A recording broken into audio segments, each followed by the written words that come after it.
Good morning, everybody. Sorry for the delay. I want to get started right away.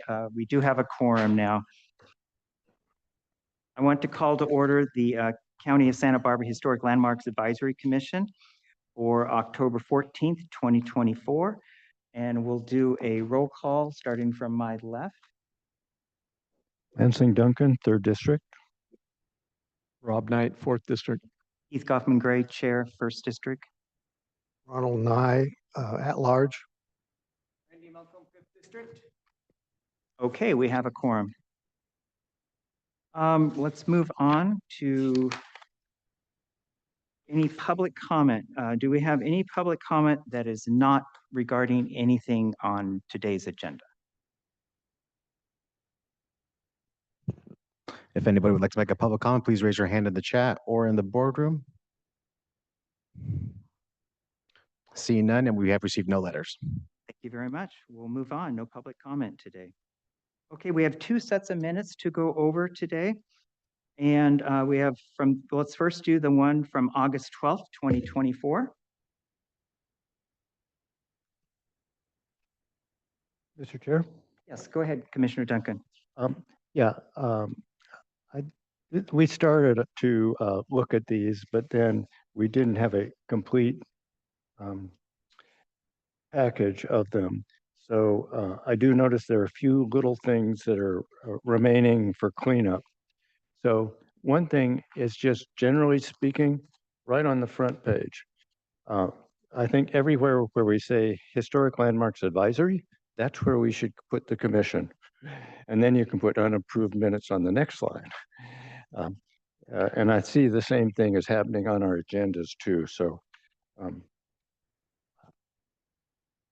and then there's just a few little cleanup on the formatting issues on the second page under HLAC budget. We don't need a bullet when we just have one item.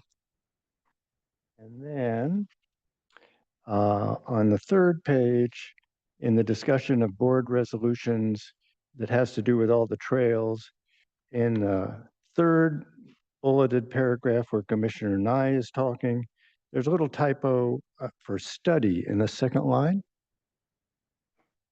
It's a T instead of a Y. Yeah. And then on the very last page, after approval of historic landmark nomination contract work number 10, when you get down to the bottom, in fact, it should say action here because we got an action. And then it should be Duncan instead of Lansing.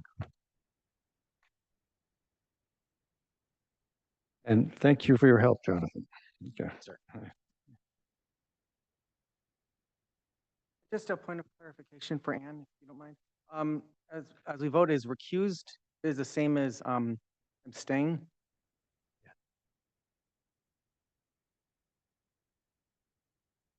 Yeah.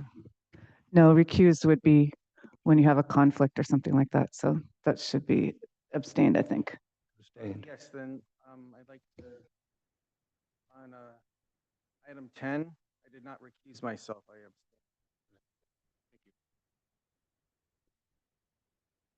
Thank you. Thank you.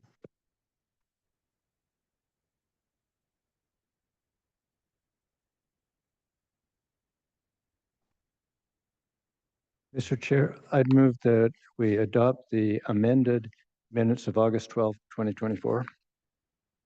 I will second it. Commissioner Nye seconds. Okay, we have a move, we have a second. Everyone was here, so all in favor say aye. Aye. Aye. Opposed? Okay, the minutes have been approved. Okay, let's move on to the next set of minutes. This is for the hearing of September 9th, 2024. And again, I want to thank staff for doing the minutes, and of course, Commissioner Duncan doing the revised minutes ahead of time, so it makes it a lot quicker for us to go through our minutes. I really appreciate all the hard work. So anyone has comments on these minutes? Commissioner Duncan. Thank you, Mr. Chair. Yes, a few more cleanup items. Under Commissioners Present, where my name is, it says left at 12 o'clock. No, I was here for the entire commission meeting. That's the problem with cut and paste, is sometimes you drag things over. Um, Then down under number 3, minutes, let's put consideration of the minutes of August 8th, 2024. And if we're going to use the word consideration, then we should actually say was continued, since consideration is singular. Yeah. Okay, and then on page 2, under number 6, the budget, something got dropped when we were doing our revisions. And in the second line where it starts Andrew Rasura, it should say the chair has been in contact with Andrew Rasura. And I have some changes in that too. Go ahead while you're there. I was looking at this and there's something that I think was important that is not in the minutes at all. And so I was thinking, Chair has been in conversation with Andrew Rasur regarding changes to the next fiscal budget 2025, 2026, asking for an increase in the planning and development staff support allocation. Our budget has been the same since at least 2011-12 budget. Andrew Rasur stated if HLAC exceeds its budget, hearings may need to be canceled. And I want to add a new sentence, and this is if it's okay with the rest of the commissioners. Commissioner Steinwalk suggested asking for a breakdown on the hourly rate charged to HLAC from staff on the 2011-12 budget versus the current 2024-25 budget. Is that correct what you were stating? Does that sound like is that okay with Commissioner Duncan? Makes sense to me, but I take it that's all in writing that Jonathan has so that he Yeah, can, yeah. So Jonathan, I have a little thing here I can give you For sure. to help you. Go ahead. And then going to number 9, designation of Cold Spring Canyon Bridge, where it says public comment, right now it says none. It should say that there was public comment. Krista Kieha, her name is Krista Kiaha. She was on the call, very poor communication. It was from Caltrans. So she's a representative of Caltrans. Gotcha. Yep.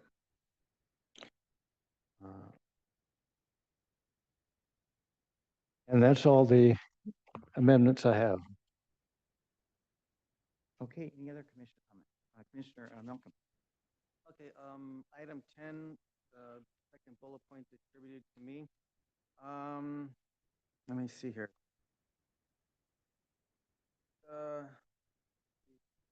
Maybe modify the last sentence. And the second last, that I recommend to be done in-house to avoid the cost. And also I suggested maybe a program through a college or university to utilize the student. Do that. Also, I may have said it's obvious that the bridge should be a landmark. And not have to hire a professional because of that. I don't think I said that. But otherwise, yeah, we do not have to hire a professional, not because it's obvious that the bridge. That makes sense. Okay. Any other comments on these minutes? If not, Mr. Chair, I'd move that we adopt the minutes of September 9th, 2024 as amended. Commissioner Nye will second. Okay, we have a move, we have a second. Okay. All in favor to accept the minutes, say aye. Aye. Abstain? We have one abstain. Okay, thank you. The minutes have been. Staff update. The Planning Development HLAC staff will provide a brief oral announcement or report on items of general interest to the commission and members of the public. Do we have any staff updates today? Not currently. No staff update. Okay, thank you, staff. We'll move on to chair project discussion. I just have a couple of things today I want to go over. an update on the bronze historic landmarks placards. At our last meeting, we got to see 2 of them that were done, but we had 6 that were completed. The ones that we had already agreed to where they're going to go have been distributed to it was Coral Casino, the Santa Barbara Botanic Garden, Rocky Nook Park, and then we gave 2 to North County for Maddie's Tavern and what was the other? Hartley House. Arbor House. And the last one we hadn't yet had it. So today I just want to let you know that Rocky Nook Park wasn't really set the last meeting. You know, our subcommittee went, we showed them where we thought the plaque should be, and we had a conversation, and they still had to meet to make sure that that is where they wanted it. Well, I gave them the plaque, and within 2 days, the plaque was installed. So we actually have a picture today to show you how the plaque looks at Rocky Nook Park. And it's near the entrance, that very first parking lot. And there is a boulder. Normally, we don't do boulders just to distract, but we thought the boulder idea was better than a standing sign in a public park because that could be destroyed. So Jonathan is searching right now for the picture. And I don't know if Coral Casino installed theirs or not. I have not driven by there yet, so it might be installed. And the same with the Santa Barbara Botanic Garden. They were going to install theirs as we showed at the last meeting. And while he's looking, I can tell you that I'm constructing the surrounds that go around the plaques that will be at Maddie's Tavern and Hartley House. And I've got one done. I'm waiting on the other. I want to be able to take 2 to mount when I go to the site. And I have been in conversation, as long as we're waiting here, with Rocky Nook Park, with the County Parks Department, and maybe doing a little ceremony since it was such a high energy nomination over the years, that we might do a little dedication for the plaque. And I believe Commissioner Nye, you were doing some emails to some people.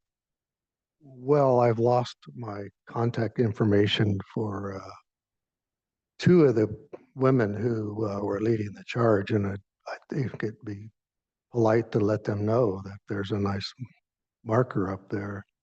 So, That's why I was thinking it'd be nice to have a quick little yeah, ceremony, if it can happen. I mean, just to, and it's good advertisement for the county that we have a new county landmark.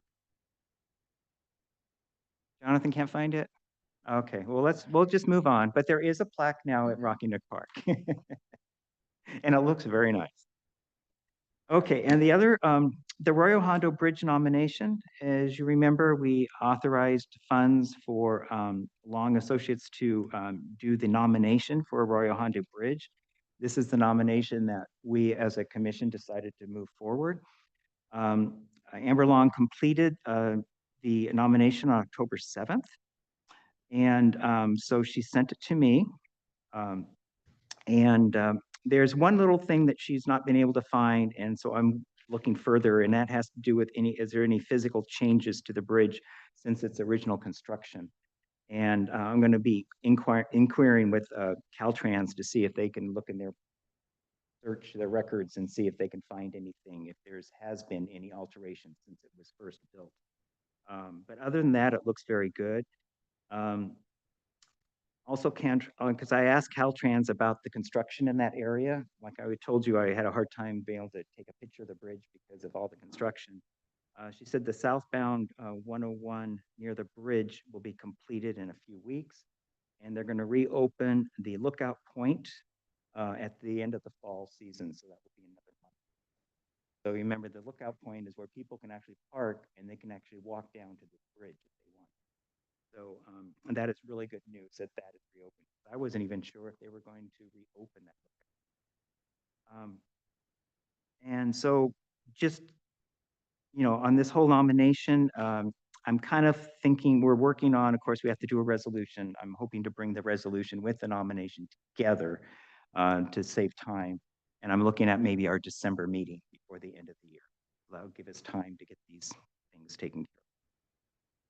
So that is what I have today for chair and project. Any luck, Jonathan? No, okay.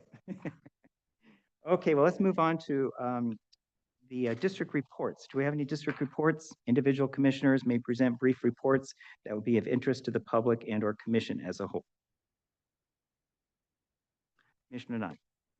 As I, as I drove down here this morning, I noticed that our poor old Mission Canyon Bridge, which has just literally been repaired 2 weeks ago or something, which took the city, it's actually not part of the county, but it's been hit again on the southern end on the right, northbound.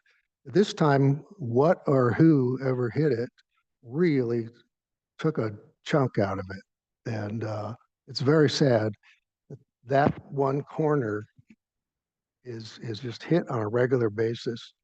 And one of our outstanding historic monuments. Anyway, that's just FYI. Thank you. Okay, and that's all for district reports. Well, let's move on to our standard agenda, since we do have a very full agenda today. Oh, sorry about that. We have a budget. It's right here in front of me. Okay, let's do the budget. Everyone should have the current budget in front of you. And yeah, let's do that first, and then we'll do the invoice that's in your packet too. So the budget is for through the end of September 30th, 2024. So 25% of our budget time has elapsed, and currently our total expenses is at 25%. But as you know, our big problem is the staff support line item.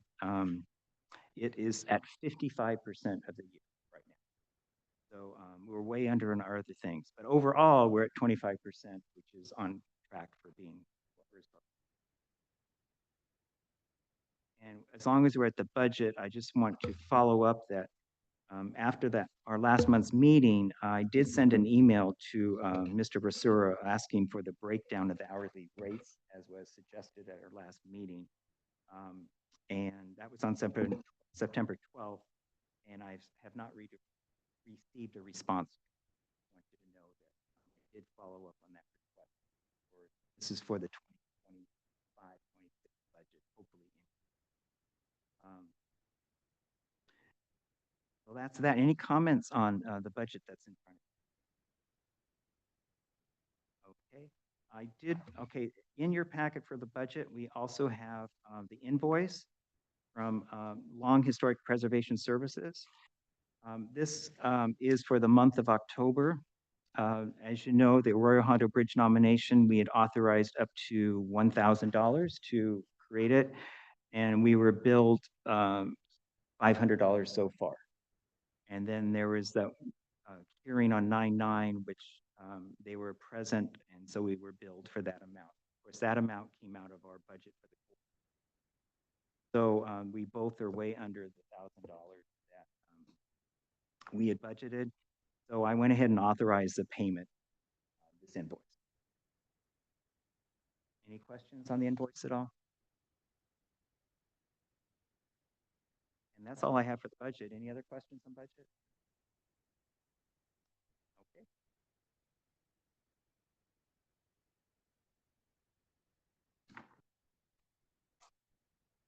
Mr. Chair, Yes.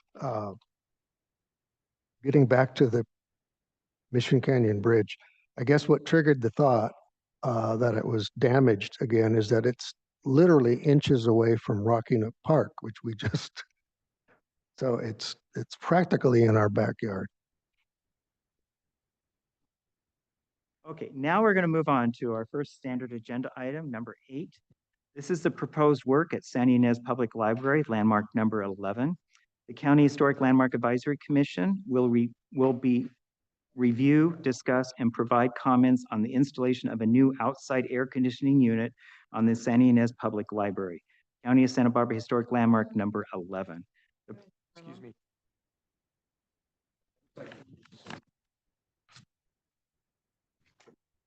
There was a revised Oh my, agenda. I'm sorry. It says revised. Both of these say revised.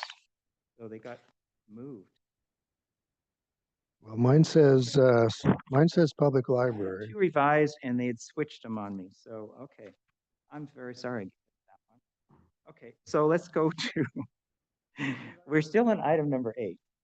The roof replacement of historic landmark number 1, the San Ramon Chapel. The County Historic Landmarks Advisory Commission will review, provide comments, and approve with modifications or deny the proposed re-roof of the County of Santa Barbara Historic Landmark number 1, Santa Ramon Chapel. A lightweight concrete in cedar shake look is proposed with 2 color options. Option 1, cedar light 600 autumn wood. Option 2, cedar light silver wood or high profile shake asphalt shingle in country gray. The property is a 1.2 acre parcel zone 7R1 and shown on assessor's parcel number 129-201-021, located at 5077 Union Avenue in the Santa Maria Valley Rural Region, 4th Supervisorial District. HLAC may also impose reasonable conditions as deemed necessary. HLAC will also consider determining that the above actions are exempt pursuant to CEQA Guidelines 15331, historical resource restoration, rehabilitation, which consists of projects limited to maintenance, repair, stabilization, rehabilitation, restoration, preservation, conservation, or reconstruction of historical resources in a manner consistent with the Secretary of Interior standards for the treatment of historic properties with guidelines for preserving, rehabilitating, restoring, and reconstructing historic buildings. Weeks and Grimer and the activity would not cause a substantial adverse change to the significance of a historical resource. Now, this is a continuation from our last meeting, September 9th. This in your packet was the new potential roof roof look-alike that you should have in your packet. Unfortunately, I wasn't able to get the Cedar Light samples in time. They said they would be here, and anyway, I just got an update this morning that it's November 11th. So, Okay, well, is this a continuation? Do you want to just go ahead and go over what you've come with Sure. since the last time you were here? yeah, great. So, I spoke with roofers about materials that were available somewhat readily available in our area, and the Cedar Light was something very similar to the Sea-Dur product that one of the commissioners proposed last time. And so, and it's a lightweight concrete tile. It should be compatible with the existing structure without any structural retrofit. And then it's easy to install because it's a familiar material for the roofers. So cost-wise, it's not a bad upgrade that we're paying for. So, and then so on the handout. So again, unfortunately, I don't have physical samples of those, and I know that's what this meeting was about. But here we are, and I do have the photos, and then we could open the website if you'd like. But those were from the website. Those photos, and so as far as looking like cedar, and which was the original roof on the building. I think we're headed the right direction. I hope you agree. It is a fire-rated roof, so we don't have to worry about any additional systems to make it comply with the high fire zoning of the structure. So anyway, and so there's 2 color options. I know we were leaning towards a weathered gray look, and so from the Cedar Light website, those were the 2 that I found to be most compatible with your suggestion, and probably the silver wood is more so. It has a little more of the gray in it. The physical samples that I did bring are the asphalt shake shingle. So it's kind of the higher end of the asphalt option. Very high dimension. There's a picture of the country gray Solaris product installed on a roof for you to see, and I think it begins to get the point across of a shake roof, but probably not nearly as good as the Cedar Light. So anyway, that's what I have for you today. And there's two samples. One is an autumn wood, which is more brown, and then the country gray, or yeah, the country gray was the grayer option.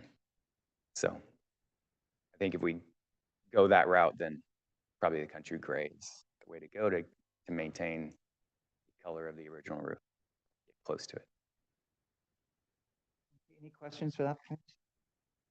Mr. Chair, yeah, could we have that illustration of the Cedar Light product? Okay, so these two, are they made to look more like shake or more like shingle? Or are these supposed to be one more like shake and one more like shingle? So let's see, they, I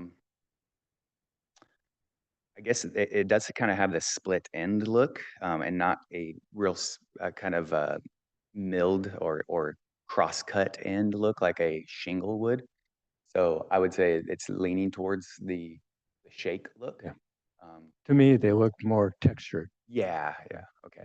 And then also, I guess the top of it too, shingle would be probably a little more flat, less variegated. So, Exactly. yeah. Okay.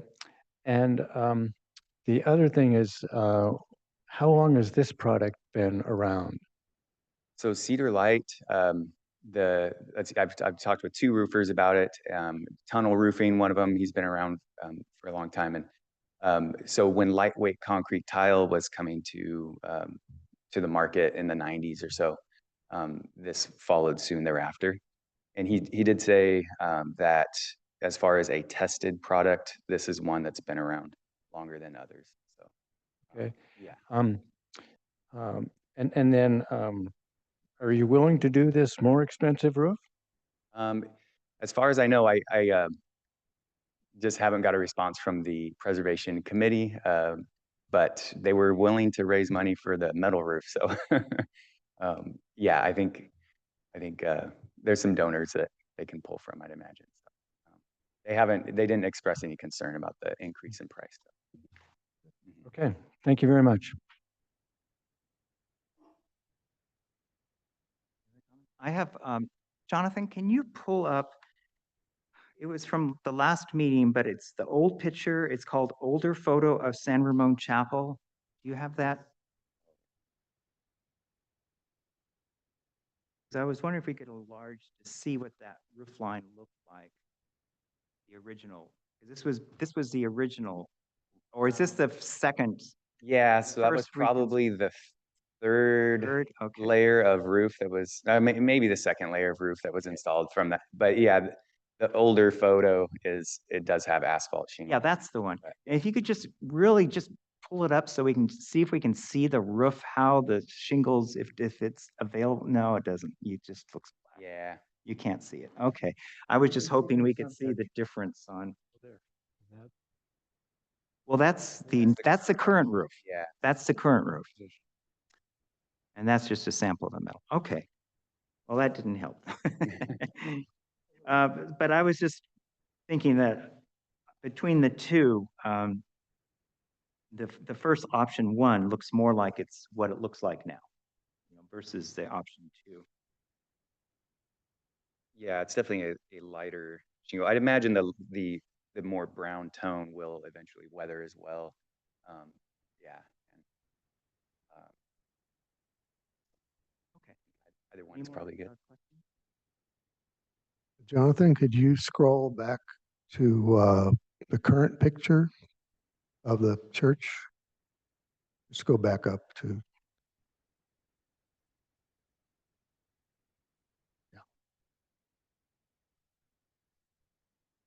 Yeah, thanks. That's it. So the question is, how rustic should it look? I mean, ordinarily, either one of these samples of the Cedar Light would work, seems to me. But I think there's a feeling that the more rusticated one, the autumn wood, would fit the era of this building better. I don't know. What do you think? I don't know what it is. it's a dumb comment. I don't know what to say, but I think if we are interested in the sort of the rusticated look, we would go with the autumn wood. Well, aren't they both the same? It's just one is darker than the other? I think Yeah, both cedar lights. Yeah, it looks to me like the one on top has a rougher surface but that just could be the picture. yeah, there's probably more photos on the website, Jonathan, if you want to. So if you're saying those are virtually the same item, then it's back to color. Yeah. Okay. Yeah, Commissioner Melko. Just need to clarify. So, they're saying the cedar light, in your opinion, is probably looks like the original roof, Yes. and so the asphalt is probably the second or third. Yeah, Okay, so both have historic merit for the chapel itself in terms of looks, right? Okay. yeah. Okay, well, before we get to comments, and we need to give him directions today because they've waited another 30 days and winter's coming, so they want to get started on this. There's a So we little need to make a retreat decision to today. do But to first, hold let's this up do for a stuff. public comment. Is there any public comment on this issue before we move forward? If anybody would like to make a public comment on this item, please raise your hand in the chat. Seeing none? Okay, have no I'll letters. make sure we get that done.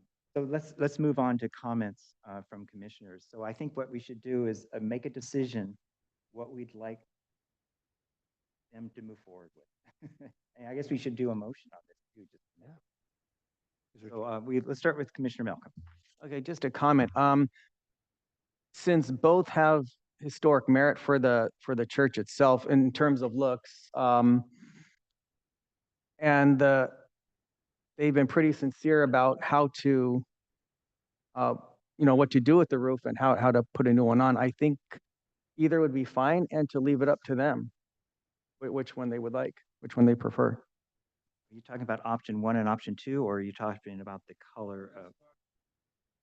As far as the asphalt and the cedar light shakes, and color, what they prefer. I think we can leave it up to them. But Mr. Chair. Go ahead, Commissioner Duncan. Thank you. First, I want to thank Mr. Hassel for his continuing work on this and his willingness to go and find a better product. Something which is obviously far more consistent with the original roofing of the church. Obviously, one of the motivations here is to simply get a roof on there that lasts longer, that doesn't have to be maintained. And I think actually with this synthetic product, you will find that it lasts a long time. And that's one of the why I asked that question about how long has this product been around. Yeah. And personally, I don't quite believe the 50-year promise on the asphalt roof that we have samples of here. I've had a number of asphalt roofs, and none of them have lasted as long as they were rated for. And I also have to say, it's really clear that this look of this synthetic product is far more convincing in appearing like shake. And what we have up here, these samples, especially with this presidential asphalt material, to me, this looks like Hansel and Gretel. It looks like a whole nother thing and a whole nother texture, and it obviously lacks the horizontality. It has unevenness, but it lacks the horizontality that the original shakes obviously had. So I think if the church is willing to do it, we definitely ought to ask them to do this lightweight concrete product, the Cedar Light. And I would suggest the autumn wood material. There's no doubt once it's up on the roof, it will attain its own patina. It's either going to get lighter or it's going to get darker with algae and lichen. Because you're in a clean enough air place where lichen still grows. And whichever is the damper side is going to attain more algae and lichen and have a totally different appearance. But I think it's great. I think Commissioner Woodhash would be pleased because this is the direction he was suggesting last time too. Is there a comment? Commissioner Nye. I agree, of course, with Commissioner Duncan. I think the asphalt shingle would be a disaster for this building, and that certainly either of the cedar light options would be the one I would go with. Thank you. Oh, well, okay, looks like I'm doing my comments.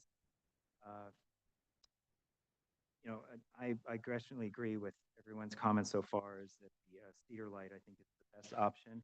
I feel bad because it is more expensive, and I know this is a nonprofit, and it's just more money they have to figure out how to pay for it. But sounds like they're okay with that, which I really appreciate that for them to want it to look as historic as possible and not just do the cheapest thing out there.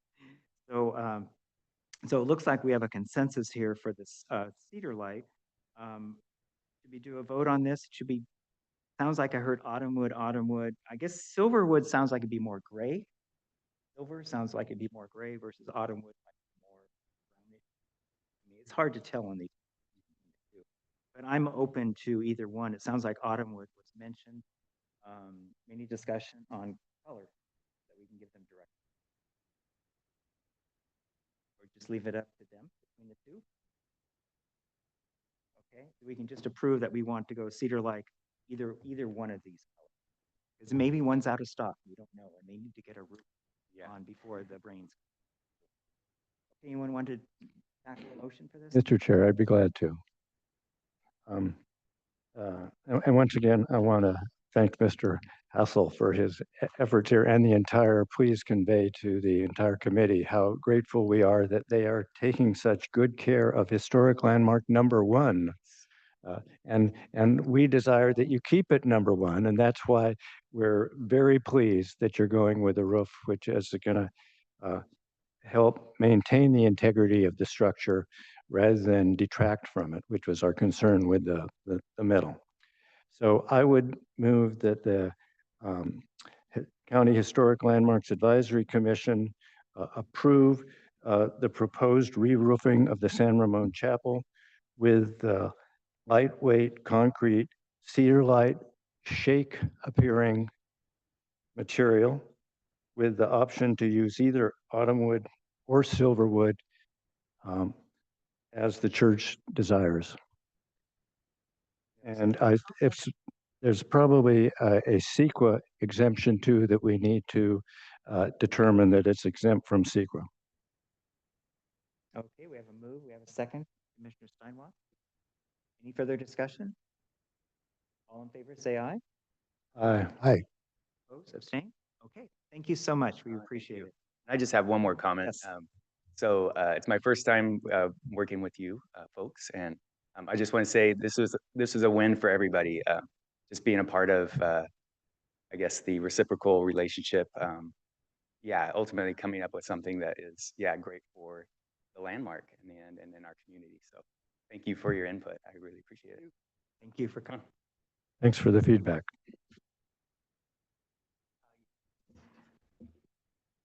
Okay. Oh, yeah. Go ahead. I'll go ahead and read this agenda item. Now we are doing agenda item number 9. This is the proposed work at the San Ynez Public Library, landmark number 11.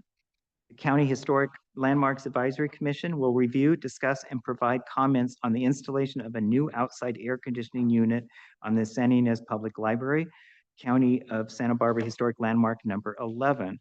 The property is a 19,985 square foot parcel located at Assessor's Parcel number 143-213-017, zoned C2, located at 3596 Gunto Street in the San Ynez Plan area. This is in the 3rd Supervisorial District. Do we have any staff comments. Oh, everyone should have today at your, when you came in, there is pictures of the proposed ward that sit on your dais.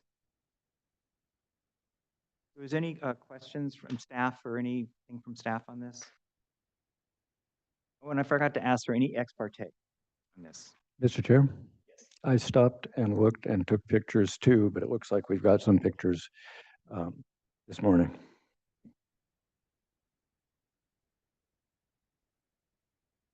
Okay, well, let's move on with the presentation from the applicant. I'm trying to get a hold of the applicant right now. I assumed he was going to be here in person, but I just emailed him to see if he's going to be joining us online. So he's not here. Yeah. So you want to just table this and move on? Yes. Table this. So item 1 has been tabled. Okay, we'll move on to item 10. Okay, redesignation of 2929 East Valley Road as a historic landmark. The County Historic Landmarks Advisory Commission will consider adoption of a resolution redesignating the Chaffee residence with sandstone landscape features located at 2929 East Valley Road as a County of Santa Barbara historic landmark. There's a misprint here. It should also have an attached garage.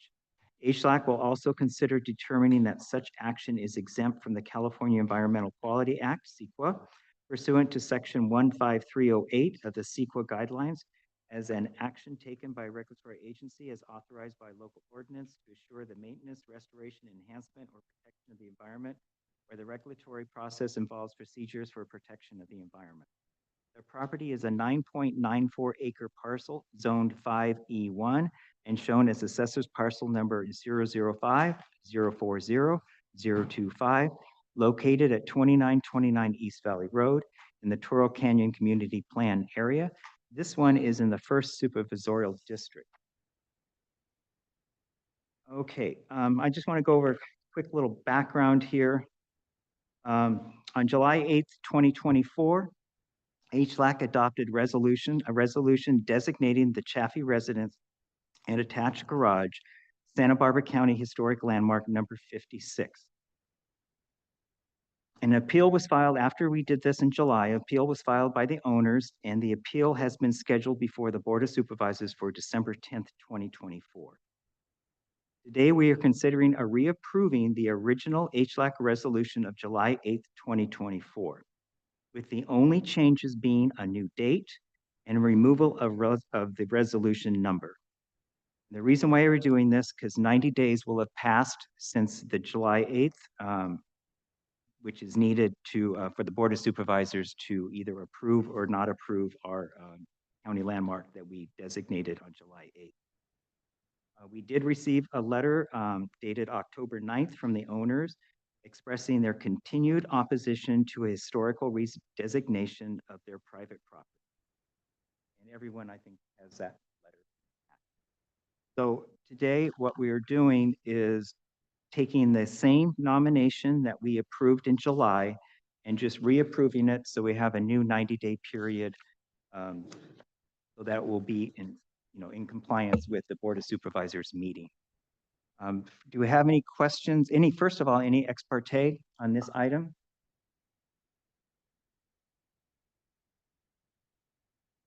Okay. Any staff, anything update on this?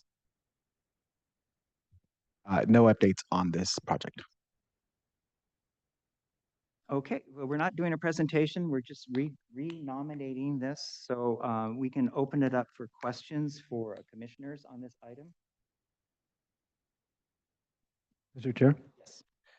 Yes, we received a letter from Brownstein Hyatt Farber Schreck LLP, and it lists a whole bunch of different objections to the designation, which I carefully read.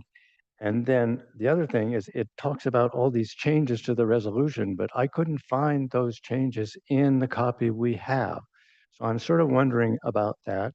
The only little change I could see is somebody took an is and changed it to an R And I would suggest we change it back to an is, but other than that, the only changes I could see were the ones you spoke about, the date. Commissioner Duncan, what happened is the wrong resolution was posted in the box.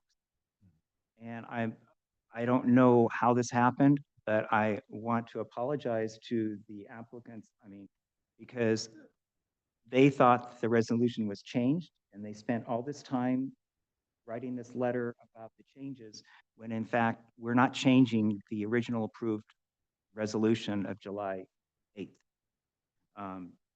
Except for what I just said, date. And so everything you see there, unfortunately, a lot of time and I'm sure money was spent researching all of this for this letter. And it was, I don't know, County Council, if you want to say anything, but I think it was, the way I understand it, it was the wrong one was put in the box and then it was replaced. I don't know how to word it, timely manner. I'm not sure how long it was up there because I didn't know about it until after the fact. And we got this letter. No comments from County Council? I think that's correct. The old one was put up first and then replaced. It was replaced with the one that. So yeah, it's a very unfortunate situation. Would you like me to point out the one thing I saw that was changed? Go right ahead. Okay. So in fact, it was referring to one of the paragraphs that were cited as changed. And it's the paragraph that's listed as 2D when it's talking about the interior of the Chafee residence and attached garage. And what I noticed in the previous one is it says the interior of the Chafee residence and attached garage with sandstone landscape features, including the interior work authorized by issued county building permit 22 BD. I'm not going to go through all these numbers, but the point is it says including those things and 24 revision. And then there's a comma and it says is not subject to the foregoing conditions. That's the way it read before with a comma and is. And now it's actually the comma was taken out and R was substituted. Now, I'm not an English major, but I think actually in that case, because it says interior and the other is including, and that's a qualifying clause. Since they're not connected with and, it should go back to is. And for clarity, I think the comma should go back in too. So what I would suggest is, and I just would want to make sure this is something also that in this case, the owner's representatives, since they're concerned about how this reads, understand and would want us to have, if we're going to adopt the designation. So the suggestion is to go back to the original, which it says 24 REV 00185, comma, and change the R to is. The whole point being the interior isn't, and then including. So that's my question of the owner's representatives when they get to the podium. Okay, thank you for catching that. Any other questions? Okay, so let's move to a public comment on this. If anybody would like to make a public comment on this item, please raise your hand in the chat or in the room.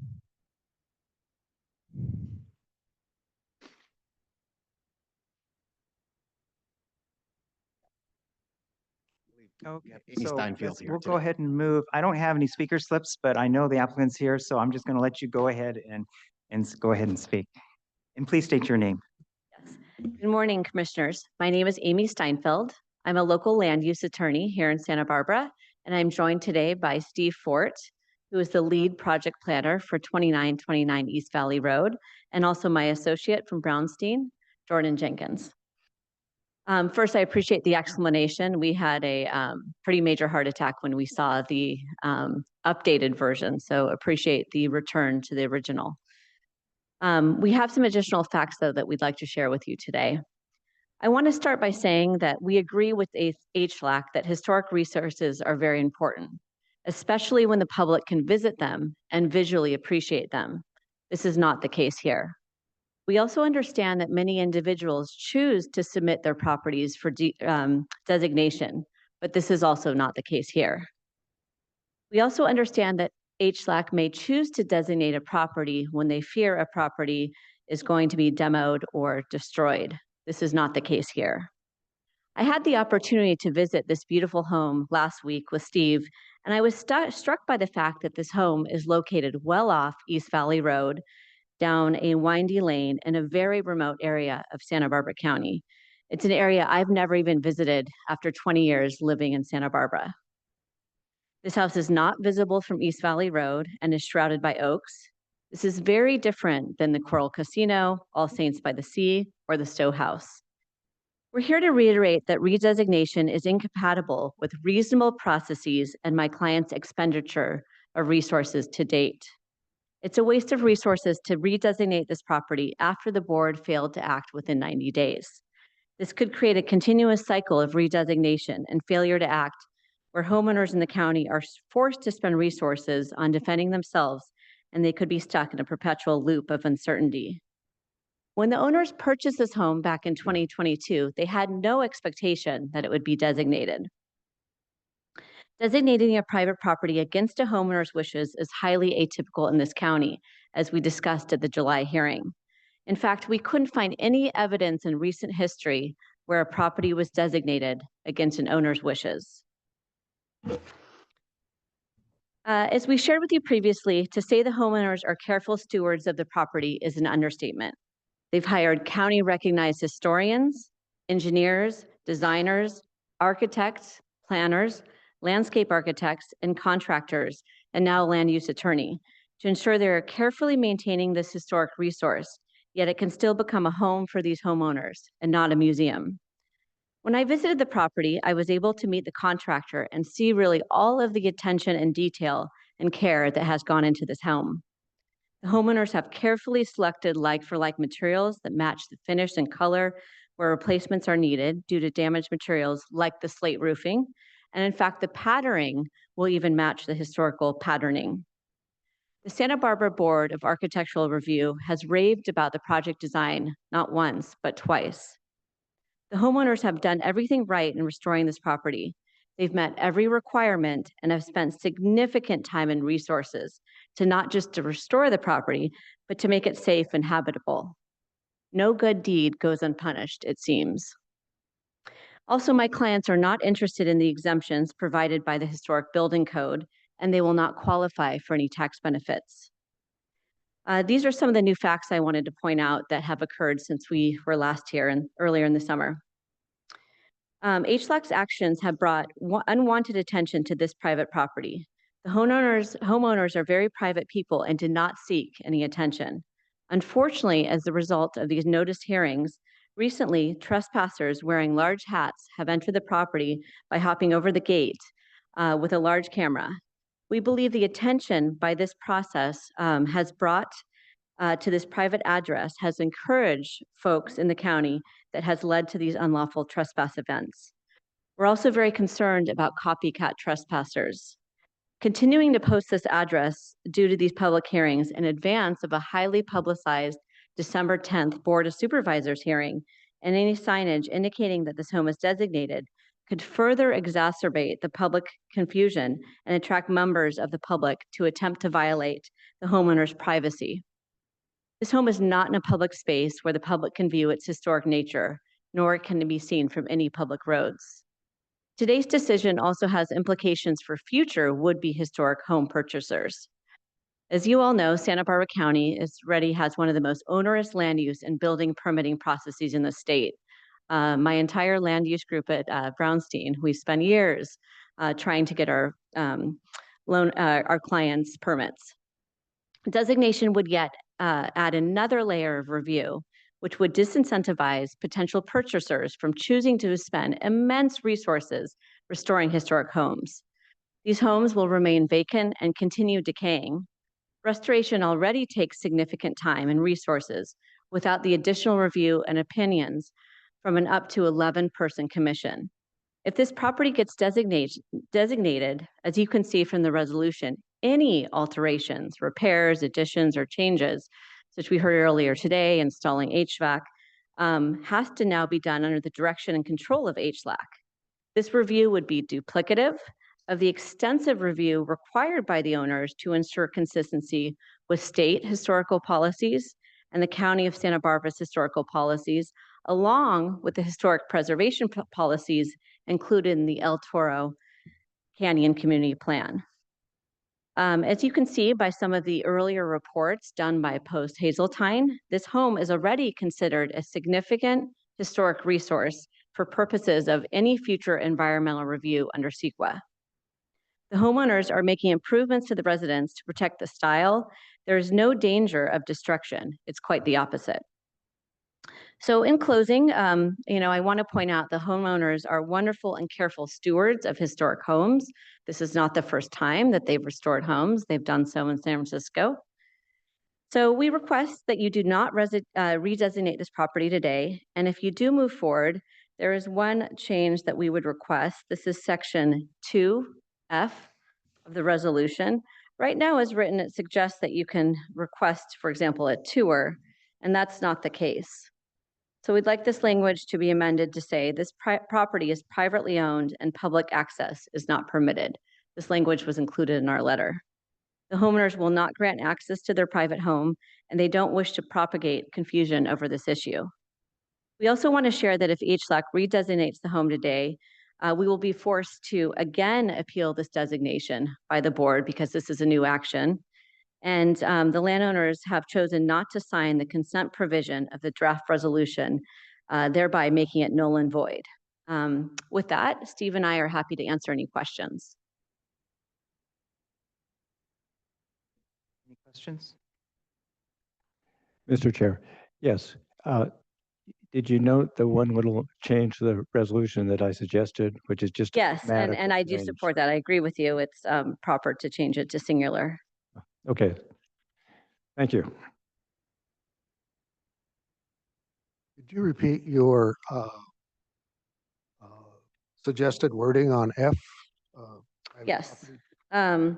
So we would like it to state this property is privately owned and public access is not permitted. Thank you. So striking and prior permission is required for access. Thank you.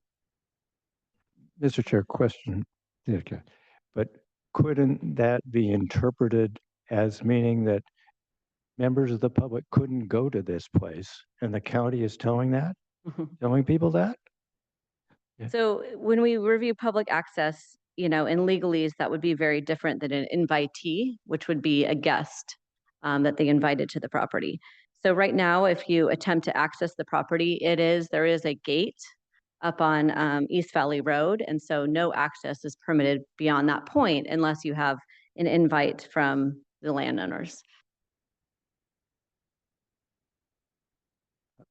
I don't understand why you're objecting to the existing language because it clearly says that that is in the control of the owner.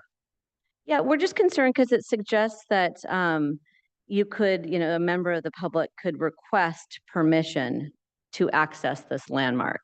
So as read, it appears that, you could simply call them up and request that you come visit this property.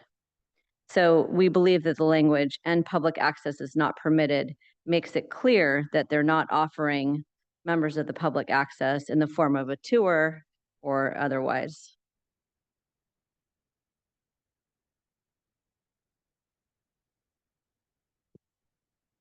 Thank you. Any other questions? Thank you very much. Okay, thank you. Madam Chair, excuse me, Mr. Chair. Okay. How about if you change that to unauthorized public access is not permitted? Because that makes the point that you get to authorize it. And there's no suggestion, I believe, that people are going to request that. Yeah. Okay, do you have any more speakers on this agenda item? Seeing none? Okay, any questions, any more questions from Commissioner? We already did public comment. So we'll move on to, I guess, comments from commissioners on this. Yes, go ahead, Commissioner Malcolm. We should reconsider landmarking in favor of place of historic merit. There has always been an unwritten sentiment or code of ethics, if you will, that we do not landmark against the will of an owner that has been a good steward of their property. We have no probable cause to distrust these owners. If this landmarking proposal passes, we breed distrust and potential hostility within the community. Place of historic merit designation will suit our purposes by being able to monitor whatever improvements, because they have to pull permits through the county. We'll be able to monitor that while leaving the owners a level of autonomy. Thank you. Thank you, Commissioner Malcolm. A question, if I could.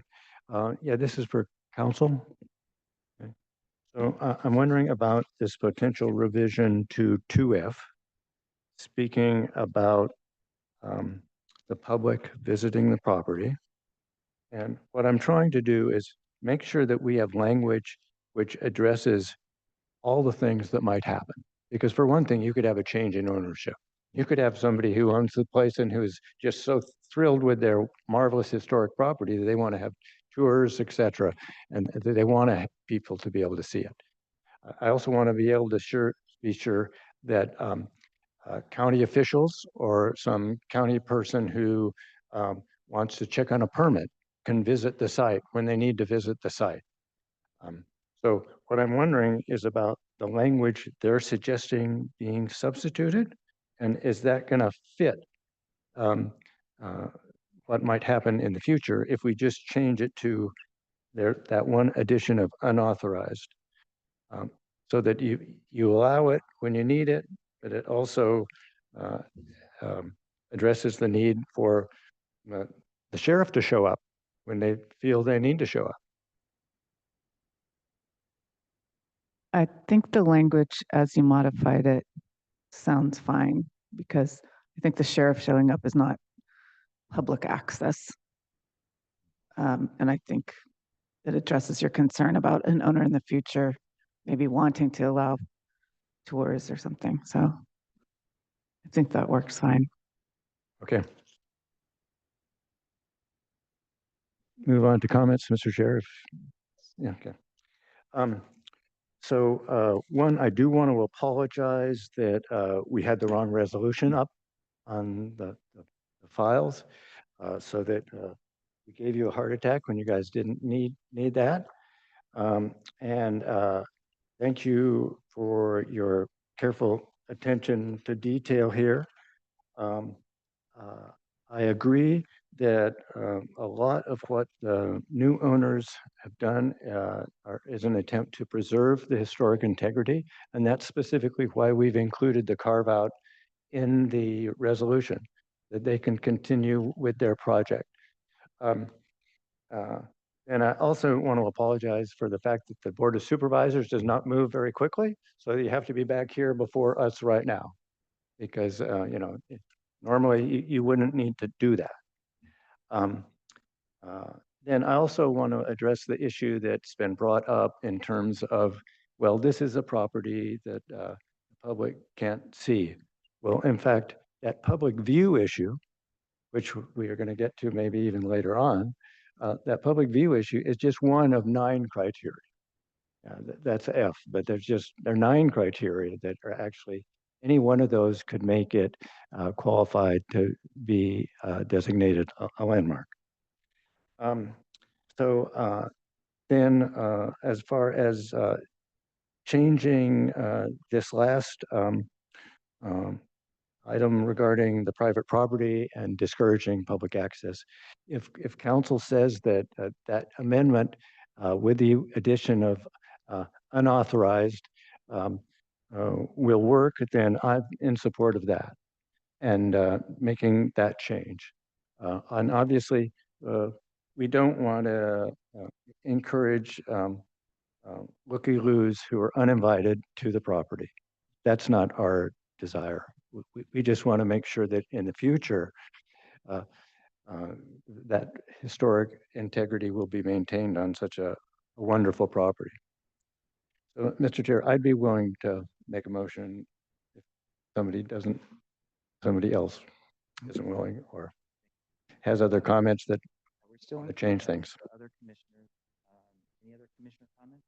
Commissioner Nye? Commissioner Duncan said it all so well that I can't add anything to that. That I agree with his position, and I'm interested in moving this forward on designation. Thank you. Well, I haven't changed my opinion since when we first started this. I think this is just a very unique historic resource for the county of Santa Barbara. Our resolution has tried to work with the property owners in a lot of different ways, and we've carved out the what they're working on right now that will not affect their process of their addition to this landmark. And we're only asking to preserve the outside of the building, the attached garage, and that one area of hardscape. So I have not changed, and I will be supporting this resolution to move on to the Board of Supervisors. Again, I want to apologize again about what happened as far as putting the wrong one up there. And also this whole 90-day period, you know, having to come back. We don't want to have to do this either. And we're going to have to do it with another one down the road. So, I mean, it's, you know, the Board of Supervisors just really backed up, and it's hard to get on their calendar, and it's been very difficult all around. So it sounds like we're going to have a motion here. Commissioner Duncan? Mr. Chair? Thank you. I would then move that County Historic Landmarks Advisory Commission adopt a resolution redesignating the Chafee residence with sandstone landscape features located at 2929 East Valley Road as a County of Santa Barbara historic landmark with the amendment that 2F is revised to read, the property is privately owned and unauthorized public access is not permitted. And determine that our action is exempt under SECRA. We need to change that D. Oh, and the small typo revision substituting comma S for R. Do we have a second? I will second. Discussion on this nomination? I mean, this resolution. Any discussion on this with the changes that are added? Okay, go ahead. Well, I just want to repeat that we certainly understand some of the objections registered by the property owners, and those are certainly heartfelt, and they have their reasons. But on the other hand, we are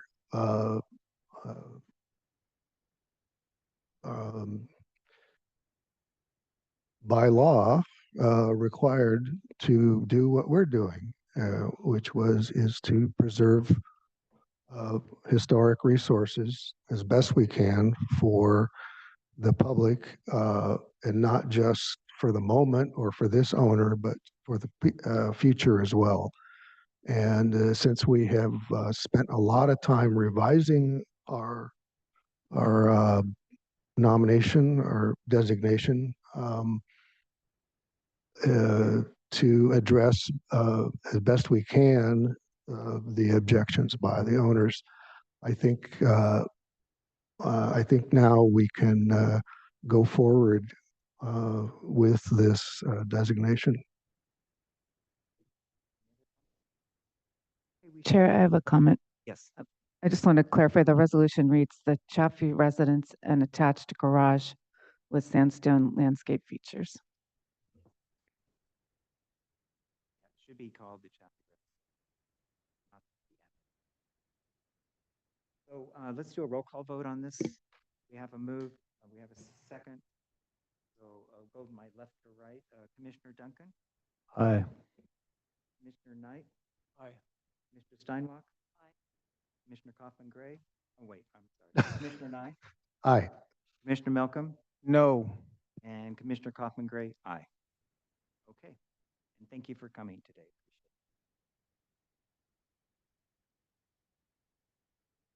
Okay, we'll move on to item number 11. This is a letter endorsing the listing of the Ballard Adobes on the National Register of Historic Places and the California Register of Historic Resources. The County Historic Landmarks Advisory Commission will review and consider approval of the proposed letter endorsing the listing of the Ballard Adobes on the National Register of Historic Places and the California Register of Historical Resources. The property is a 12.49 acre parcel located at accessors parcel number 135-230-002, zoned AG 1-5, located at 2411 Alamo Pintado Road in the San Ynez Plan area, and this is in the 3rd Supervisorial District. So this is a follow-up from our last meeting, September 9th, which actually was brought up during district reports. A letter had been received by the Senate on September 3rd. The letter received by Santa Barbara County Board of Supervisors asking for input on the National Register of Historic Places nomination for Ballard Adobes. And they mentioned that this is a nomination that's already on their agenda in Sacramento. And the hearing is set for Thursday, November 7th. And this is a continuation. And at our last meeting, it was agreed upon to write a letter endorsing this nomination to the state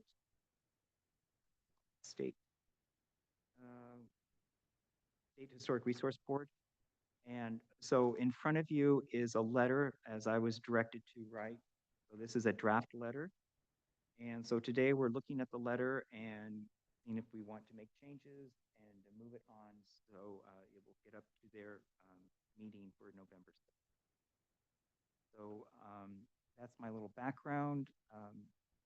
Any staff changes or anything your end? No staff changes. Okay, any ex parte from commissioners on this item? Mr. Chair? Yes, go ahead, Commissioner Duncan. Yeah, I did, when I looked at the first draft and contributed what I thought would be good revisions to the first draft, do some research. That's obviously what we need to know here, is to try and find out what this process is, because it's a national register that they're looking to be listed on, but it's going to the state. And so part of the process is that the state gets to look at these things before they get forwarded nationally. And it's the SHPO, that's the State Historical Preservation Officer, who looks at them. And that's Julianne Polanco, who this draft letter is addressed to. And I thought actually the nomination itself was so excellent that we quote extensively from it in terms of how it meets their criteria A and C. And so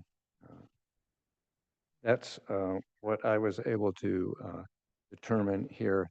And I'd be glad to answer what questions I might be able to tell you clarify, about I did this. the original draft, but- and then I sent it to Commissioner Duncan, and then what you see before is the second version of the draft letter, which is a lot better than my first. So any questions on this letter?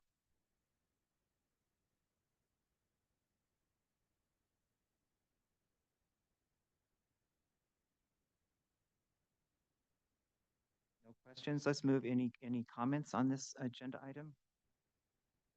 Public comment? If anybody would like to make a comment on this item, please raise your hand in the chat. Seeing none. We do have Sonia Miller from Caltrans on. Caltrans? Yep. Okay. Go right ahead. I have no comments. Oh, okay. Thank you, Sonia. Thank you. Okay. Okay, so let's go to comments on this letter, and if we approve, we can just approve it, and we can go ahead and send it on to the state. No comments? We're talking about Commissioner Duncan's revised letter. This is the only one that you saw. You never saw my original. You're mixing up the other agenda item. There's two letters today. This is for the Ballard This is for the Adobes. Ballard Adobes. Okay. This is not the All Saints. Okay. One thing, just a little formatting thing again. If we've got the letter pulled up, can we pull up the letter?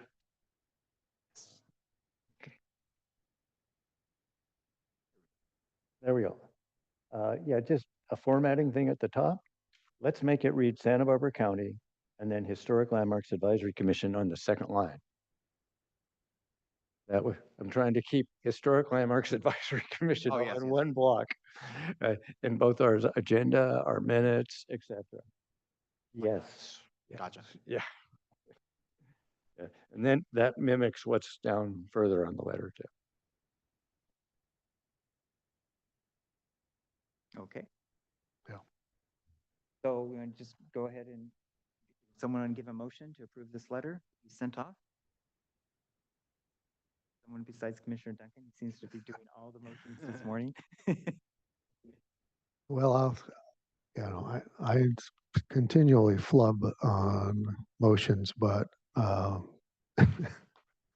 will officially submit a motion to approve of this latest October 14th letter to Julian Polanco regarding the Ballard Adobes.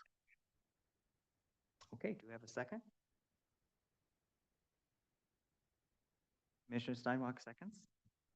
All in favor, say aye. Aye. Okay. Okay, thank you very much. Mr. Chair, just a little follow-up. So what will happen is, assuming it gets listed nationally, it will also be listed on the California Register of Historic Resources. Also, Mr. Chair, I guess nobody is representing this property today. I'm a little disappointed because the registration form is just so outstanding. It's an excellent, one of the best ones I've ever read.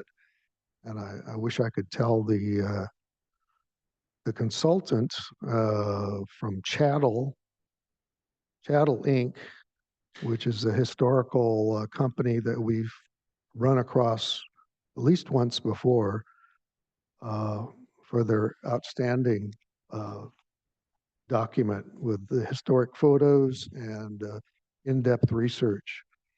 And this is an excellent documentation of that property.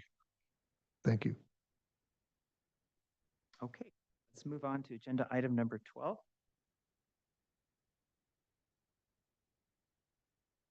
This is concerning a letter providing comments on the application for registration of All Saints by the Sea Episcopal Church on the California Register of Historical Resources. The County Historic Landmarks Advisory Commission will consider whether to write a letter providing comments on the application for registration of All Saints by the Sea Episcopal Church on the California Register of Historical Resources. The property is a 0.81 acre parcel zone 15-R-1 and shown as assessors parcel number 009-333-011 located at 80 Eucalyptus Lane in Montecito Community Plan Area. This is in the first supervisorial district. Now, this one, a little background on this.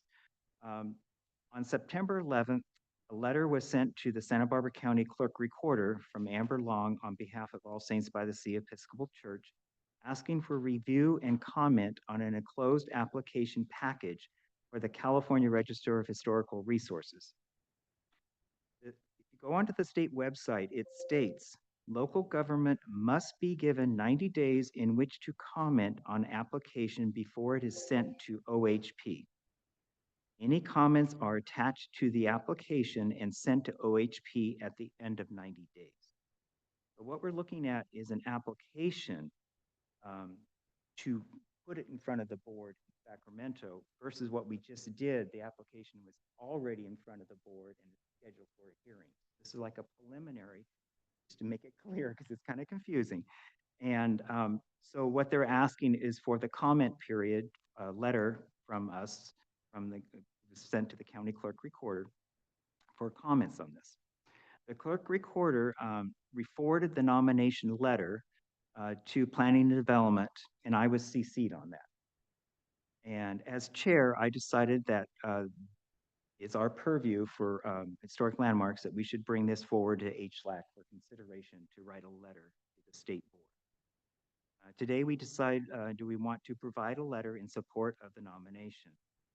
And to help speed things up, I created a draft letter instead of having to come back next month, because it would make it hard with that 90-day period. So I did a draft letter for us to look at if we want to move forward with a letter that we can change and work on it today. So that is the background on this agenda item. And any ex parte closures on this?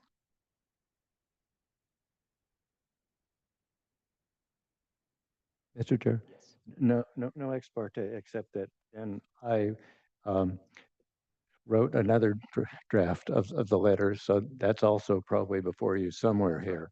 Yeah, sorry. Yeah, there was original one, and this is the one that you'll have two. Yeah. So the one that it had the wrong regarding, it says National Register, it should be California Register. That letter, that was in the packet. Do not look at that one.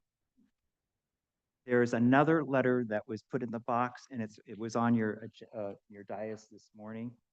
And that one says regarding California Register of Historic Resources, and it has a lot more detail on the letter. Now, one of the things I want to bring up when we're looking at this letter is who to address it to. My original letter was to the to Amber Long Historic Preservation Services, because I thought that since they were the ones that were asking for a letter, that the letter would go to them and they would attach it to the nomination for the state of California. Commissioner Duncan had, a good argument that it should be addressed directly to the California Department of Parks and Recreation, and then it still be attached to the nomination that way. So this is something we can kind of decide who the letter is supposed to go to, either the two. So just want to point that out to everybody. So is there any questions on this? Why are we doing this? Oh, and as just before, I just want to mention that we have received by email dated October 11th from William Delvac, and you should have that letter on. Just email.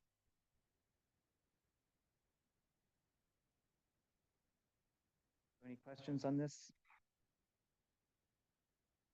Mr. Chair? Yes. Yeah. Is Amber Long going to present anything to us, or? No. No, okay. As far as I know. So we're on our own. And she's available, she's online, so she is available for to answer questions. Oh, okay. Yeah. I mean, we could ask the question about who to address the letter to. Right. Oh, she does. Okay. Ms. Long, do you want to have any follow-up on this before we get further into it, this item? Yes, good morning. Thank you. We appreciate your support in this application. As Chairman Kaufman Grace stated, the procedure to do this is a little bit vague in this case.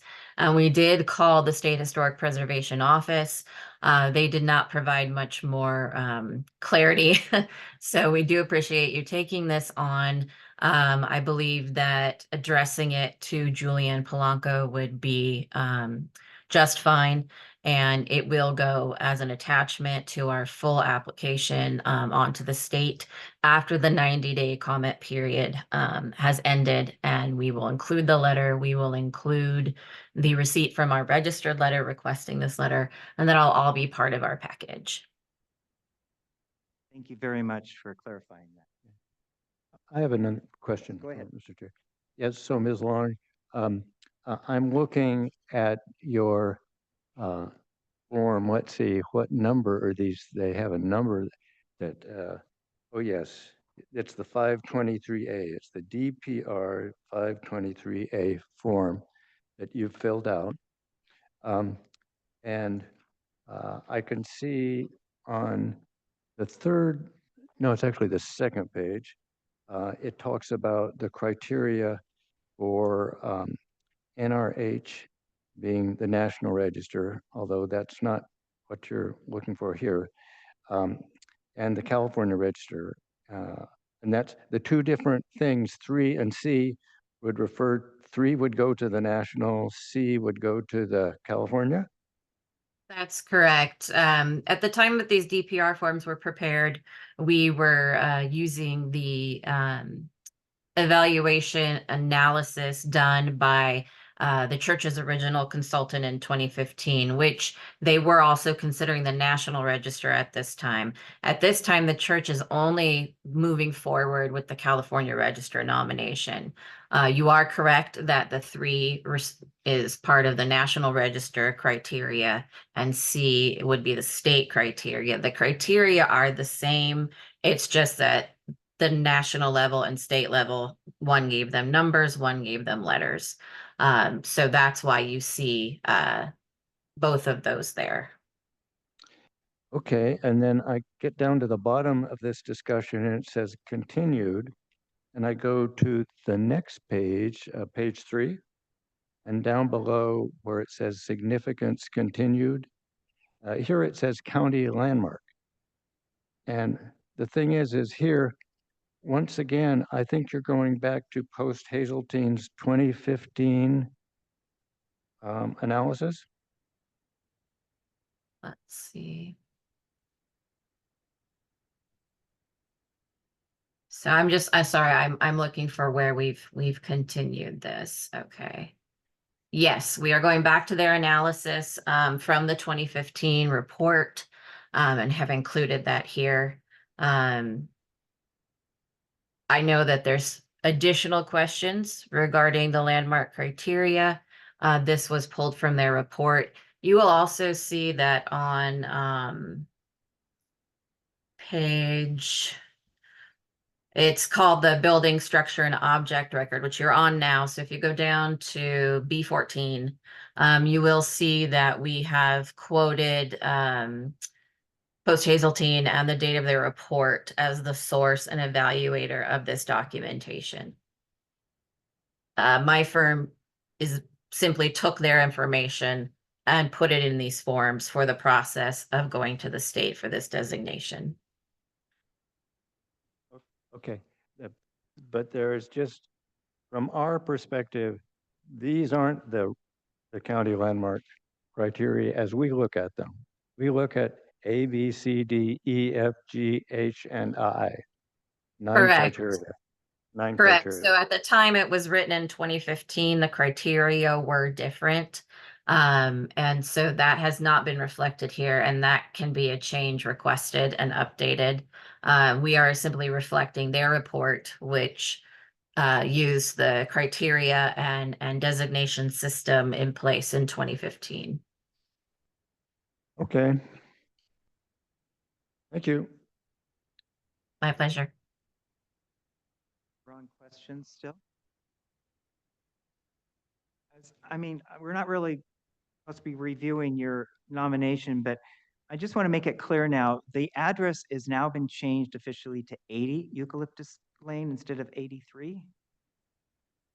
That is a county sort of parcel address issue we came up against. So when going to the county and submitting our application to take the landmark to the Board of Supervisors, the only acknowledged address for the church that would let us actually go through the online process was 83 Eucalyptus Lane. That is their mailing address. Through that process, we realized that while that is their mailing address and that is what the county system acknowledges as their address, the parcel, the individual parcel that the sanctuary building is on is actually 80 Eucalyptus Lane. Okay, because that's how we changed the nomination for going to the Board of Supervisors with the 80, correct? Is that correct? As county council? Yes, going to the board, it's 80. Yeah, I was just noticing that this document all has 83. I was just thinking, Yes, that wasn't something we understood until we, it was requested that we apply for a designation permit to take the nomination to the Board of Supervisors. Before that there was an addressing issue. okay, thank you very much. Any more questions? Well, let's move to public comment. We do have speakers here today, and they've been very patient waiting through this whole meeting so far. We'll start with, I'll just do what I have on top. I have a William Del Rey, which was actually the author of the letter that we received, and it will be followed by Evan St. Clair's. So we'll start with William. If you have a different way you'd like to speak too. Sorry, sir. If you'd like a different order of speaking, just let me know and I can- would actually prefer to go at the end so I understand Okay. the arguments. That's fine. Thank you for that accommodation. Sure. So I'll start with Evan, and then we have Katie. Okay. So we'll start with Katie. Evan? Good morning, Commissioners. My name is Evan St. Charles, and I'm a Senior Associate and Architectural Historian with Architectural Resources Group. I meet the Secretary of the Interior Standards, Professional Qualification Standards, and I am here on behalf of Miramar Acquisition. The California Register nomination for All Saints by the Sea Church that is in front of you today does not mention views as a basis for designation. However, given the importance of this discussion, I want to reiterate why these views are not historically significant. As described in our memo dated October 11th, 2024, and included in the Commission's packet, church leadership and its consultants have stated that the church's north view shed is significant to the history of the church, but do not provide evidence in support of this assertion. The church's consultants have also incorrectly stated that the primary entry and exit of the church have always faced north, but historic photographs indicate that the north entry and ramp were added later and were not part of the original design. Research does not indicate that Arthur Benton's design for the church was oriented to take advantage of specific views. Rather, per a 2015 study by Post Hazeltine Associates, the church was developed to serve guests of the Miramar Hotel as well as nearby residents. Its location and siting in proximity to the hotel and orientation towards Eucalyptus Lane appear to have been in response to this function. Additionally, the church's north-facing windows are filled with stained glass, and thus views of the mountains are not visible from inside the sanctuary. For these reasons, views from the church do not appear to have been an important consideration in its development and use, and do not contribute to its reasons for significance. Further, the 2015 Post-Hazeltine study, which the nomination relies on as the basis for its findings, determined that the church was eligible for listing as a county landmark, as well as in the national and California registers, despite the fact that views from the church's north towards the mountains were obstructed by vegetation at the writing of the study in 2015. Thus, the property's eligibility for designation does not depend on retaining these views. Based on the foregoing, we ask that any action you take should expressly state that the church's significance is not based on views. Thank you. Thank you very much. We have Katie. Oh, okay. So now we'll move on to William. William Del Rey. Honorable Commissioners, thank you. I just want to clarify that Amber Long has had an opportunity to provide her testimony regarding this.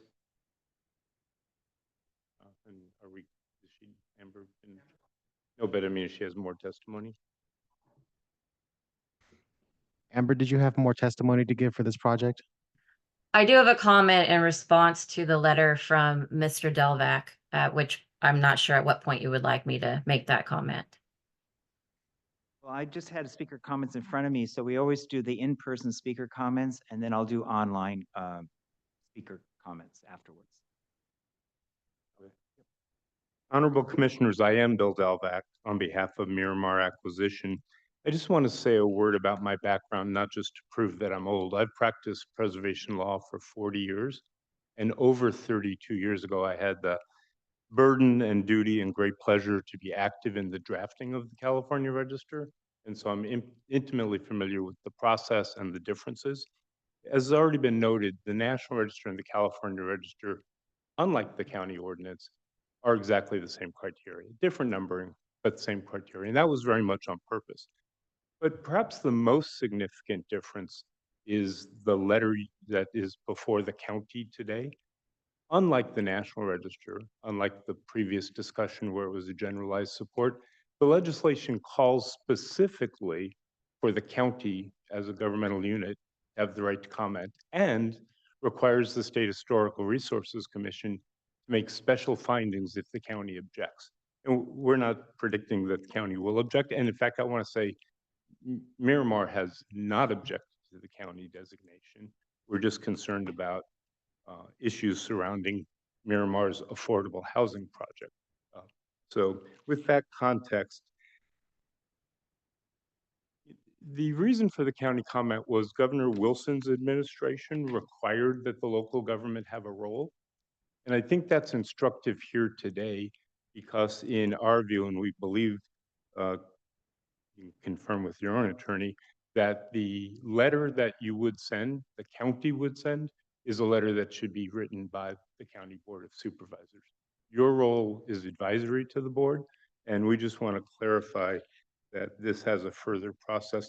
And again, that reflects the very specific purpose of the California Register of being a government-to-government communication, not calling for generalized support.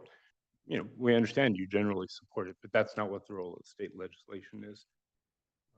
Tomorrow, the board's going to consider the nomination that you first adopted. We believe that for this commission to properly advise the board as to what comments it might make on the California Register, that should occur first. I'm not saying they're going to change anything, but if they do, it might be relevant. Further, there is no urgency for the commission to act today, given the 90-day comment period. We're not close to that running. You've heard about views. I just want to note for general understanding back and forth between the public and the commission, under County Code Section 18A4, designation of a resource such as the church, under the county code, even though views is a criterion, this can't be designated for views from the church. It can only be designated for views of. I can give you a lawyerly parsing of the words, but more importantly is A4 says that it has to be a generalized public interest that prompts designation, not the interest of a limited group. I won't say more. I think Ms. St. Charles adequately covered it. Therefore, we respectfully urge the commission to continue this item until after the board is acted. And ultimately, we would urge the county to oppose that the state, if it were to designate based on views, we would urge the county to object to that because there's no evidence in the record. I will finally note that was before you today and California Register do not include views as a criterion, so perhaps it's ultimately not an issue. I'd be pleased to answer any questions, and I appreciate your attention. Any questions, Ms. Patella? Mr. Chair, thank you for appearing.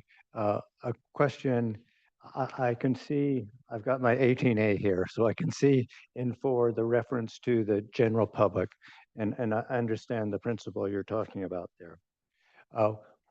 And since you claim to have some knowledge about interpreting the requirements for the listing, I would say if you were the State Historic Preservation Officer and you were looking at the form that Ms. Long has provided, would you want to see our current criteria and them addressed as compared to the way they've been addressed here in this different format?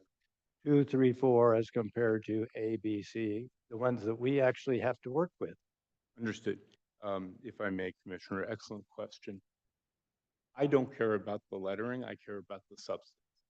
I think that ABC 1, 2, 3 may have been inverted in the comments, but that's neither here nor there. The California Register and the National Register, which have slightly reworded criteria, do not address views unlike the county. So the county has additional criterion, which have been adopted, by the way. I'd like to correct a misstatement. Your criteria have been in place since Ordinance 4425 was adopted in 2001. And so your ordinance, ABCDEF3, has been in place all the way along, unlike some comments that have been made. The fundamental point here is what's before you today is comments on the California Register. And as the nomination calls out, the basis of the designation is criterion regarding the architect and the design. And we have not disputed that the architect's important or that it's a beautiful church. Thank you. Thank you. Any other questions to Mr. Diffat? Thank you very much. Thank you so much, your comment Commissioners. today. So let's move on to public comment from the internet, online. We have Amber Long, and after that, we do have a comment from our P&D staff, Nicole Liu. Ms. Long, This is Amber Long. Good morning, everyone, again. I'd like the commissioners to recall our original meeting about the application as a landmark, to be a background to these further comments. It was during that period where we also looked at post-Hazeltine's criteria, realized it was an old way of doing it, and at that time decided how those criteria would then, what criteria for today's lettering would be appropriate. And it was at that time that the commissioners actually added F to the nomination and felt at that time that F was appropriate. So my comment to the commissioners is to, remember that that is what happened and perhaps recall why you feel that views are important. The church obviously has a view of how their church is oriented in nature and the importance that that plays to their religious experience and the history of their property. I believe that given that the criteria F is not a California Register criteria, but a county criteria, the interpretation of whether it is views of or views from or both is really up to the county and to the commission.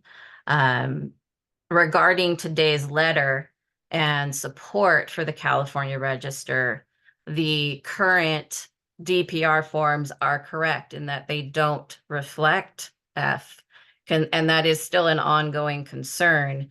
So given that they reflect the criteria that Mr. Devlock's team is actually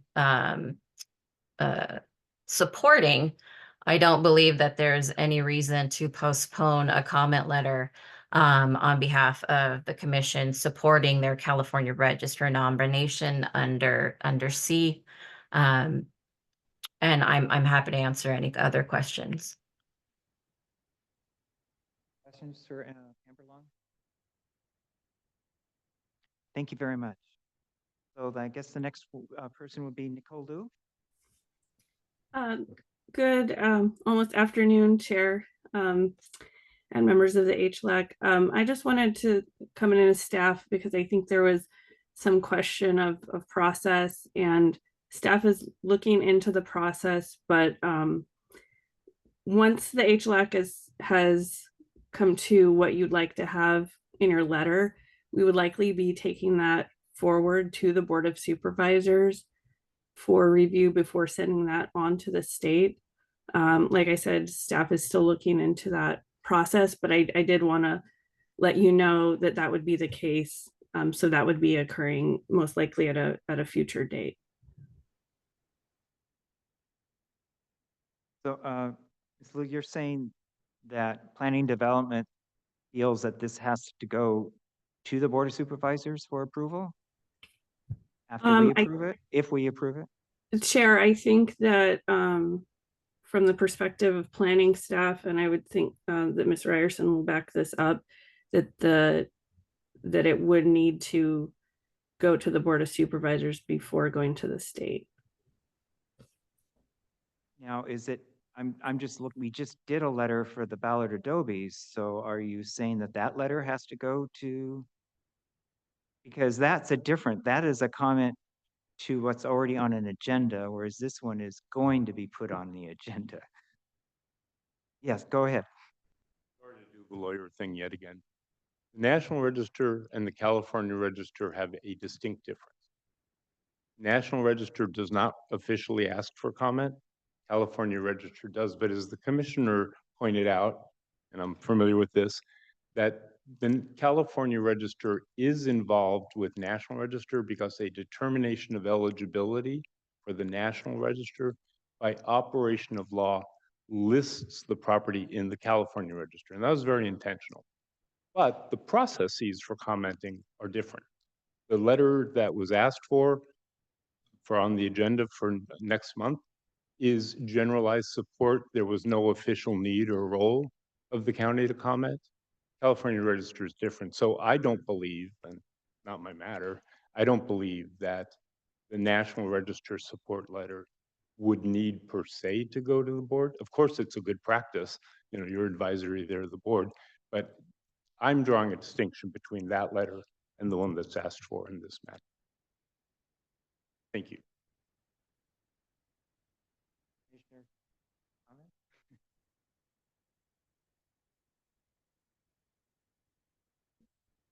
Forgive me, what is the question on the table for us right now? Well, the question is, we had a request to write a letter in support of California Register of Historic Registration, and it would be attached to the nomination that we have in our packet to the state of California within 90 days, and then it would be put on the agenda to be voted on by the state of California, by their commission. So whereas the Ballard was, it's already on the agenda, and we were sending a letter or something, but that is for the national. I mean, the two are intertwined, but they're different. I mean, it's confusing. So what, I'm just kind of confused what we're actually discussing. That what Discussing? should be in the letter, or should we send it, or how? Yeah, there's all above. I mean, we have the draft letter that's before you. Do we want to change it? First of all, do we want to send it? That's, I guess, the first question is, do we want to send a letter in support? If we do, is the draft letter in front of you sufficient? Does it need to be changed? And it sounds like we have an option that maybe table this for 30 days after the nomination. Remember, tomorrow, the resolution for the county landmark nomination will be before the Board of Supervisors tomorrow, the 15th. So one of the requests we heard today was to postpone this letter until the next meeting, until the decision is made tomorrow. That's a decision, we think that's necessary or not. Two different things, or is it related? So there's a lot of questions, Commissioner Malcolm. Okay. There's. Okay, I probably have more to ask, but I'll let it go for right now. Thank you.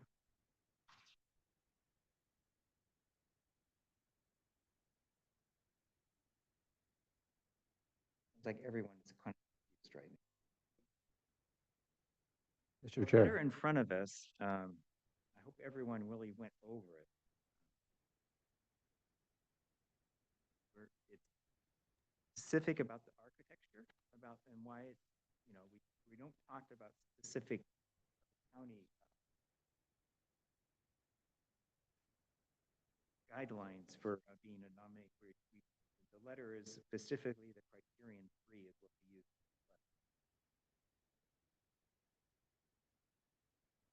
use. Mr. Chair, the second paragraph refers to the property as an established visual landmark of our county.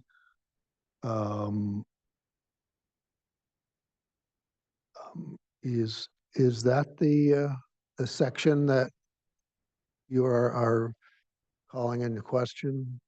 Thank you for the question, Commissioner. If visual means view of the building, and I know that's really not part of the California Register. If it means view of, that is your criterion. And if that was your finding, which there isn't anything in the resolution about it, then yes, I didn't write the letter, obviously. I don't know what visual means. And I think it's superfluous to the issue of what you say to the board about comment on this. If given an opportunity to edit, I would strike it. What was that last part? I said, if given an opportunity, I know you didn't invite me to edit it, but if given the opportunity, I would strike it to not create any confusion. I see. All right. Thank you. Thank you. Commissioners, may I make a comment? Go ahead, Ms. Long. One comment is just about the process and procedure. The state requires us to provide you 90 days notice of our intent to do this, to send the application.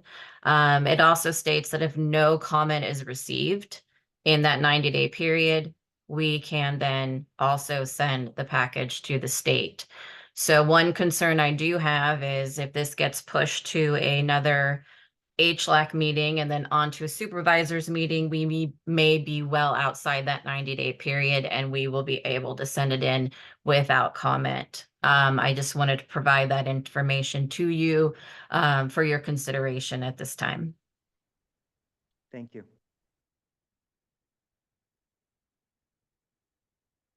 Does anyone want to stab at a motion of what we do, and then we put it on the table for discussion?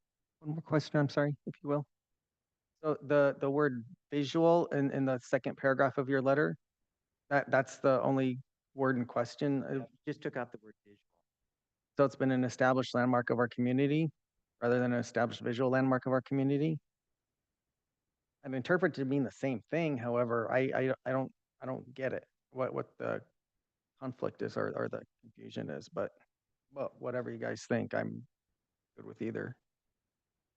Okay. Now that I got that clear, right? That's the, okay.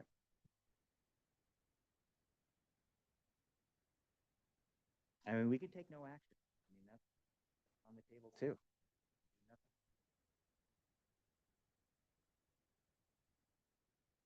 We are running out of time, so I think we need to move forward, whatever we're going to. Mr. Chair. Well, I would note in terms of people telling us what we should or shouldn't do or what our part in the process is, that for instance, with the Ballard Adobes, this was sent originally to the County Board of Supervisors, this letter from the Department of Parks and Recreation, notifying them that there was going to be a hearing. Okay. And this is actually typical. something goes to somebody in the county, and then they realize, oh, it's history, then it comes to us.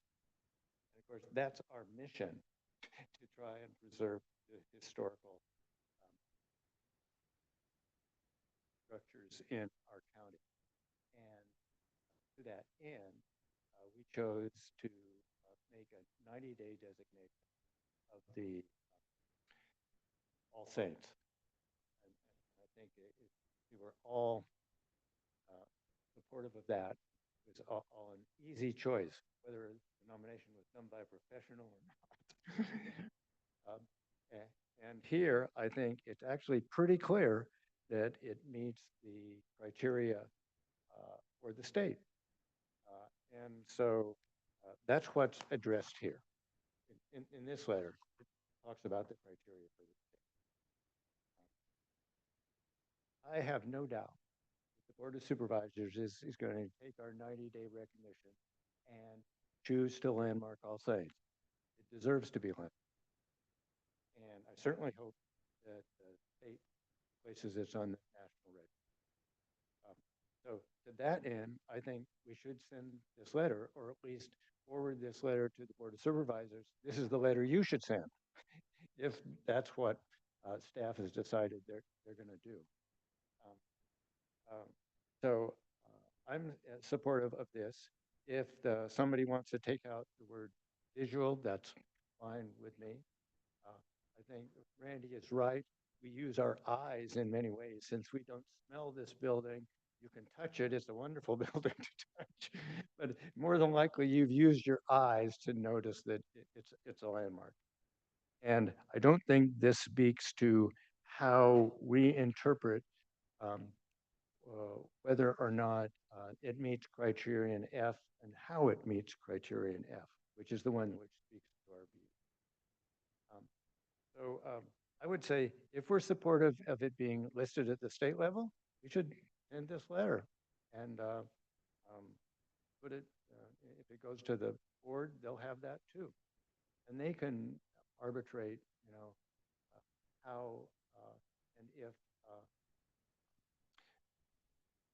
it meets criterion F when they discuss it. Unfortunately, it's a case of we didn't have as clear a nomination as we might have wanted when it returned to us in this last month. And that's why, for instance, I asked that the criteria be specifically stated.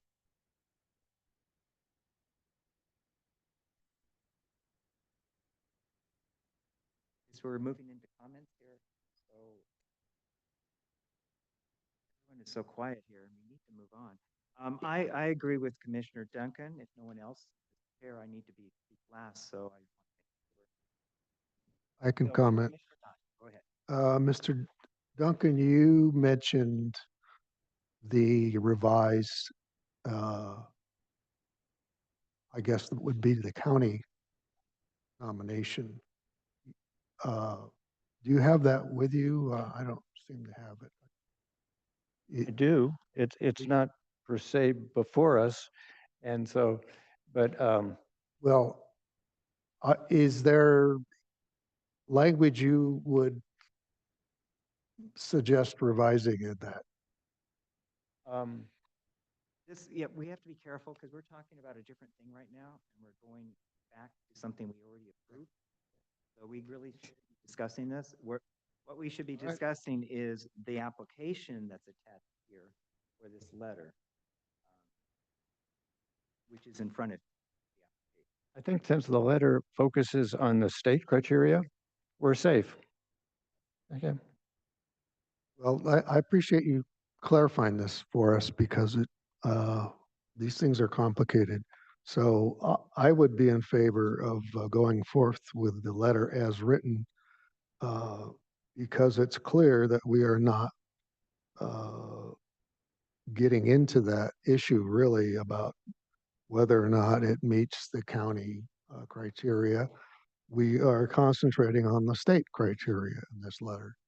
So I'm good to send this letter or send it to the county, whichever, county board of supervisors, whichever. Thank you. Okay. I agree with both Commissioner Duncan and Commissioner Nye. We need to focus on what we're looking at. Is this California Register of Historic Resources letter? It's to the state.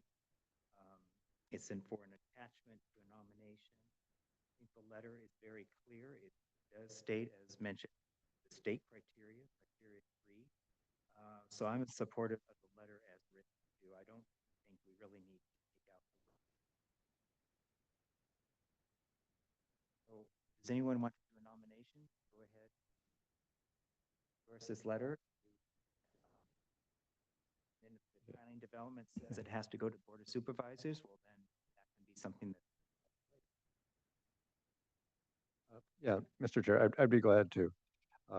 And since Ms. Long has said that the way it's addressed now is fine, it has to go to the Historic Preservation Office. And obviously, Julianne Palenko is the head of that. So I would go ahead and move that the HLAC send the letter supporting the listing of All Saints on the California Register of Historic Resources to the State Historic Preservation Office. I will second that motion. Okay, now we have a discussion. Commissioners. Discussion on this. The letter does have a CC to Amber Long because they do need to attach that to Forgive me for interrupting. I may be out of order. I just would like to clarify, because of the discussion, that this is a recommendation to send the letter that the board would. That I don't believe that the law calls for you to send it. It calls for the board. I'll let you relax. Well, this will be a county council question.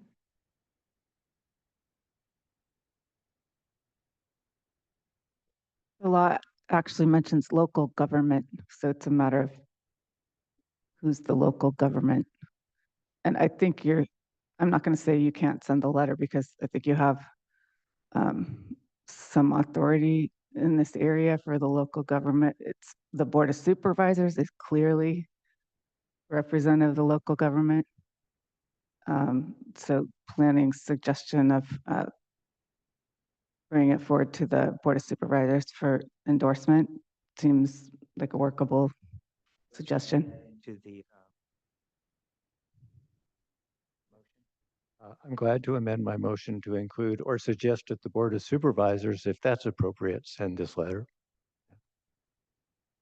Because I just want to make sure that we do this and it just goes into limbo and nothing ever happens. I mean, that has happened before. You know, I just want to make sure that, I guess, staff here will work on this to make sure. And if something happens that they can't do it, find out if we can still send the letter after the fact. Understood. Okay, so we have a motion. It was just been amended. Okay, does the second state amendment? Let's Yes. clarify what the amendment is. Are you able to make the Well, motion? The original motion was that the HLAC send, Mhm. but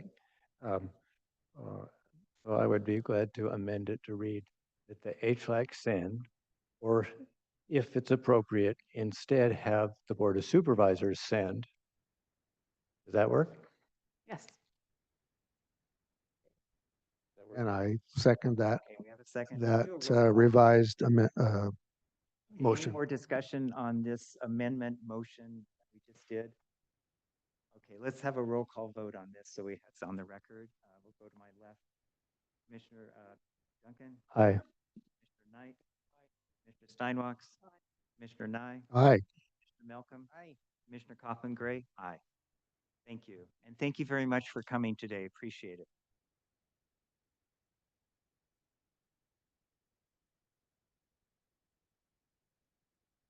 The next agenda item is the Cold Springs Canyon Bridge. Do we need a quick little break? I know one commissioner has to leave. Should we do a quick break, or is everyone okay to move forward? Move forward. Mr. Chair, Item 13. Mr. Chair, I just oh, sorry. wondered about the San Ynez Library, if somebody is waiting on that, since that was tabled. Well, I think That is just what I was going to bring up. We do have the applicant online for the San Ynez Public Library. Okay, well, let's use that at the end. Okay. I think we should just go down, and since that applicant wasn't here when he was supposed to be, or they were not supposed to be here, they'll just wait till the last one. Okay, perfect.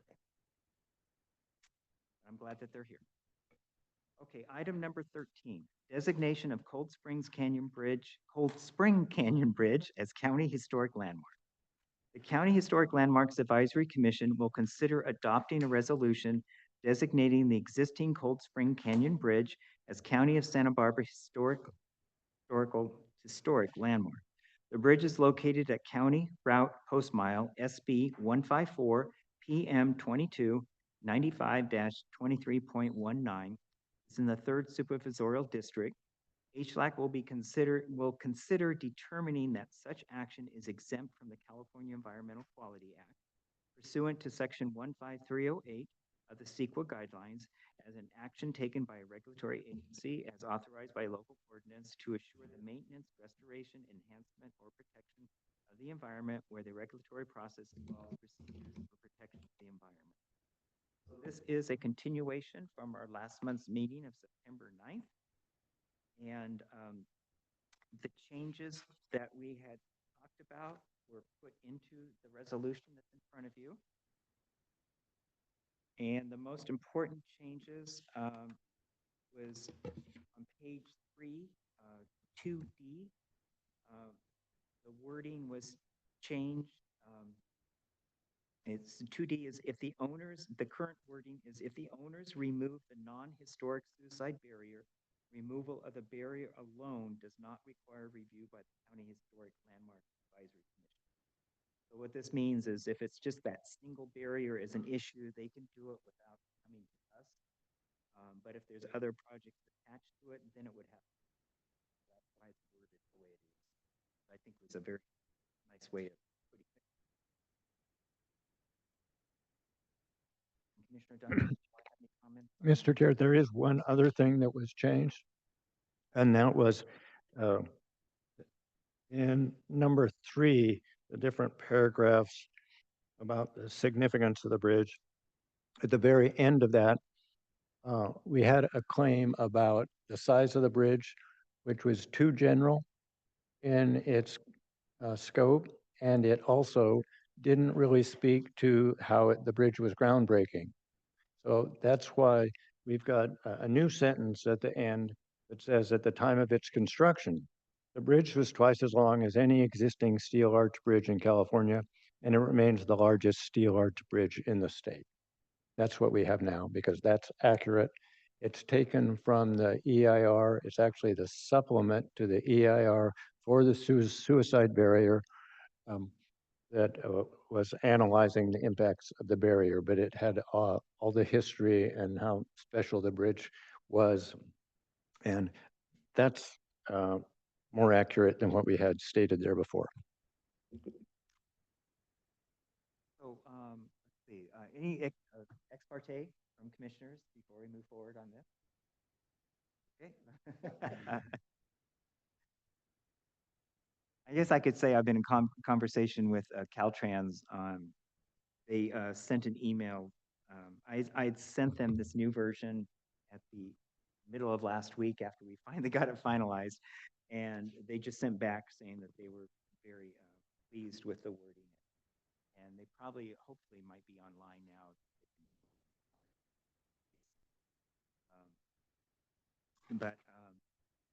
Yeah, we already went through the presentation last time. It's mainly, this is the final thing. It's final. Unfortunately, we have a small amount of people here. We still have a quorum, but it's been nice to have everyone here because this is such an important designation. It's been a lot of work to get where we are today. So first, any questions that we have? Questions? Okay. So let's go to public comment. Is there any public comment on this item? If we have any public comment on this item, please raise your hand in the chat. Seeing none? Okay, thank you very much. I guess I just want to let everyone know, I think I mentioned at the last month's meeting, is this is tentatively, and I think it's down pretty strongly that we'll be at the Board of Supervisors December 10th meeting, the same meeting as the Chaffee resident nomination. So both will be heard, and it is a North County meeting. So let's move on to comments from commissioners on this item, since there's no public.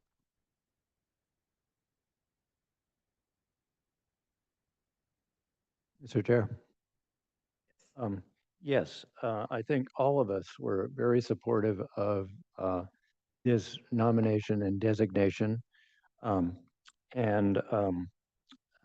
Although at one point in time, this bridge was younger than 50 years old, it's old enough now, and it's also even more special in that it's still remarkable in terms of the engineering. And it's been great to simply read about how the bridge was designed, how it was built in this location. And it certainly has changed the history of North County in terms of accessibility of the San Ynez Valley. And also just the north, you can get there so much faster with this bridge. And I have to say safer, eliminating so many miles and so many curves on the roadway. It's quite remarkable that our county should have something that's such an engineering marvel of its day. If it turns out that there aren't as many welded arch bridges or steel bridges as there were at this one point in time. But when we have a fire, I'm really glad we've got a steel bridge there as compared to something that might be vulnerable to fire. But anyway, I think the additional change to the resolution, noting that the Suicide Berry is not historic, and so it isn't something that we would want to discourage the removal of or change of, is a good one. And I want to thank Commissioner Malcolm for that point that he made. I would be glad to go ahead and make a motion if we're ready to adopt the revised resolution. Any further comments before we go to a motion? And I would move that the County Historic Landmarks Advisory Commission adopt a resolution designating the Cold Spring Canyon Bridge as a County of Santa Barbara historical landmark and determine that the action is exempt from SEQA. Second. I would just like to maybe amend that motion just to put in County Historic Landmark number 50. I agree to that. Okay, and now we have any comments, any discussion on the motion? You agree with the, oh yeah, you should agree to the. I second the amendment to the original motion. Okay, and it doesn't look like we have any more comments on this item, on this motion. So let's do a roll call vote, and Commissioner Duncan. Aye. Mr. Steinwalk. Aye. Mr. Nye. Aye. Mr. Malcolm. Aye. Mr. Coffin Gray. Aye. We have another landmark. Okay. Now we are going back to what was agenda item number 9. Let me read it for everybody. This is a proposed work at the San Ynez Public Library, which is already a County Historic Landmark number 11. The County Historic Landmarks Advisory Commission will review, discuss, and provide comments on the installation of a new outside air conditioning unit on the San Ynez Valley. San Ynez Public Library, County of Santa Barbara Historic Landmark number 11. Property is a 19,985 square foot parcel located at the assessor's parcel number 143-213-017, zone C2, located at 3596 Guanto Street in the San Ynez Plan area. This is in the 3rd supervisorial district. So today what we're looking at, they are doing work at the proposed work at the San Ynez Public Library. They're going to be doing a lot of electrical work inside, which is not our purview. But there is a proposal for a small addition for an air conditioning unit on the outside of the building, which does affect us as far as deciding if we want to approve it or not. At the last minute, we didn't get this before your packet was sent out, but there is some sketches and photos that was in today's sent to you. So first of all, any ex parte on this particular item? Mr. Chair, I stopped there this morning. Okay. And I have been inside. So many years ago that it was when my kids were checking out Bojack's here. Okay, any other ex parte? Okay, any questions for staff? Any staff on this?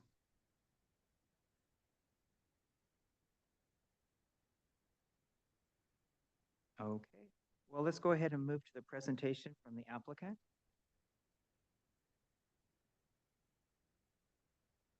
Please state your name. David Goldstein. I'm on the board of directors of the Friends of the Library, San Ynez Valley. And the San Ynez Library is one of Solvang's library's branches.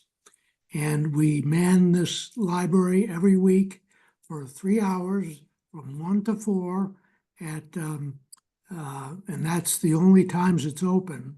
But we do have a heating unit now in the building that I'd like to remove to, it hangs from the ceiling, as you can see from the interior photo, and it's hardly something that would have been part of the original building, which was built in 1912. And so I'd like to remove that and put in a heating and air conditioning unit for the facility for the few hours it's open every week and for the few times of the year that we need heating or air conditioning. But it may require the addition of this little closet on the outside of the building. It would be, of course, finished in the same board and bat siding that the existing building is. And I think it would be very unobtrusive and not create any big problem with the architecture of the building. The most concern for this project is to update some lighting on the inside and to get rid of the heating unit and the window air conditioner that's been providing the services for many years. So that's, if you have any questions, I'd be glad to answer them. And thank Jonathan for putting this on the agenda for today. I just sent it in last night and I was surprised at the quick response. So we're happy. Okay, so as long as Mr. Goldstein's on, is there any questions from commissioners? Mr. Chair, thank you. Thank you, Mr. Goldstein. Since it looks like you're still sort of in concept form here, I can see a picture that shows that the additional work on the exterior is going to be on what I would say is the west side of the building, which faces the museum. Yes, the west side that faces the museum. Yeah, so there's obviously limited public visibility here, but I'm wondering in what form this structure will be. Is it going to be a little pop out? And is the pop out going to actually take the place where the window is? So we will lose a window? No, the pop out is 18 inches deep. It'll fit underneath the roof overhang. It will not, it's just behind the window. And the window not going to be affected in any way. And as I said, the siding on the outside of this pop out would be the board and bat that is on the existing building. The same materials, the same configuration of the bats and everything. Are you going to be able to cantilever this out here? Or were you going to have to put a pad on and bring it all the way up from the ground? Well, to be honest, I'm not sure yet. I think we could cantilever it, but my intention was to bring it down to the ground, pour a little pad and build it up from the ground. But you're confident you can fit it under the existing roof line? Yes. And the bats would match the existing ones? Bats would match the existing ones and the board. The existing building is all a single Single layer of material. It's not a stud wall. It's just it is what you see. A redwood board with a redwood bat over it. And that's what we would use for the this little pop out. Okay, it's going to end up being a pricey thing considering its size. Okay, so you're going to match the detail, match the paint, and fit it under the existing roof line. Correct. Okay, thank you. I have a question. I'm not that experienced in air conditionings. I just have one now. And, but I know the big fan is at the top. So is the top not going to be covered? Is that so the fan can go around? You're just talking about covering the sides of it, or are you talking about covering the whole complete air conditioning unit? Well, the complete pop out would be covered on the back side where nobody can see it. There will be a grill for fresh air to get to the unit. Okay, thank you. Any other questions? For Mr. Goldstein? Pardon? I guess we have any more questions. Thank you very Oh. much. Oh, I'm sorry, Commissioner Malcolm. Yeah, I'm seeing the mock-up on the enclosure. That's gonna go all the way to the roof, or is the 18-inch Yeah. by 36-inch the unit, but not the closet? No, that's the closet. That's the size of the closet. This is a very small, what they call a mini split system, where the it has to be outside the building, and it'll have two ducts that go off of it within the enclosure, and one will go up toward the ceiling of the room, and one will go toward the bottom near the floor and come into the room through a iron grate that we will purchase to cover the opening. So the grate will be designed in such a way that it would not exactly, but more closely fit the period of construction of the building. Okay, because I see that the whole closet goes from the ground to the eaves of the roof. Right, right. But that's Nothing- more than 3 feet. No, I'm sorry. The 18 inches is the, let's see, how should I say, is perpendicular to the wall of the existing building.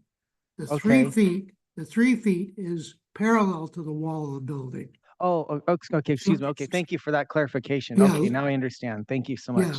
Yeah, yeah, looking in plan, it's a 18-inch deep, 3 feet wide closet. Okay. Great. All right, I'm good, thank you. Any other questions? Okay, let's move to, and thank you very much. And we might ask you a question later again. But right now, let's Okay. move on to, is there any other public comment? We have no public comment for this item and no letter submitted. Okay, Okay, let's move to commissioner comments on this item. Who would like to start? Commissioner Malcolm, go ahead. Why not? Okay, I'm seeing in the picture, the museum has a unit that looks like HVAC unit. Right. But I'm kind of wondering, do we want to have something, a closet attached to hide this unit for the library? Or should we just say, hey, you know what, there's already a unit next to the museum. It's not the big deal to have an exposed unit outside of the library since they're right next to each other. I'm just, for our own discussion, I'm wondering that. I'm just saying that, you know, that the library is the historic landmark, and I think we're looking at keeping the integrity of the landmark and having an exposed air conditioning unit. Be great, I guess, would be the word for historical properties of this building, because the building next to it is not, so that's why Mm. they're an air conditioning. Yeah, but I'm just thinking they're so close together. Is it a big deal? I don't know. Well, I believe they're planning to remove the exposed one that's sitting in the window. We're talking about the other, Right. Yes, that's for the other building, right. which is not the historic landmark. Oh, that was your question. Yeah, Oh, yeah. sorry. No, actually, this will enhance the structure by getting rid of that air conditioning unit. Right. in that. So, you know, I did some work with the historical museum for a year or so. And other than taking out that old fashioned heater and getting rid of the window air conditioner, was certain, and the conduit, and replacing the fluorescent light, I think is wonderful. I'm agreeing with Commissioner Malcolm, it may not even be very real. I have a mini split at my single wall construction house, and you don't even, it's not very big. They're about like this. I mean, if they want to go ahead and cover it up with board and bat.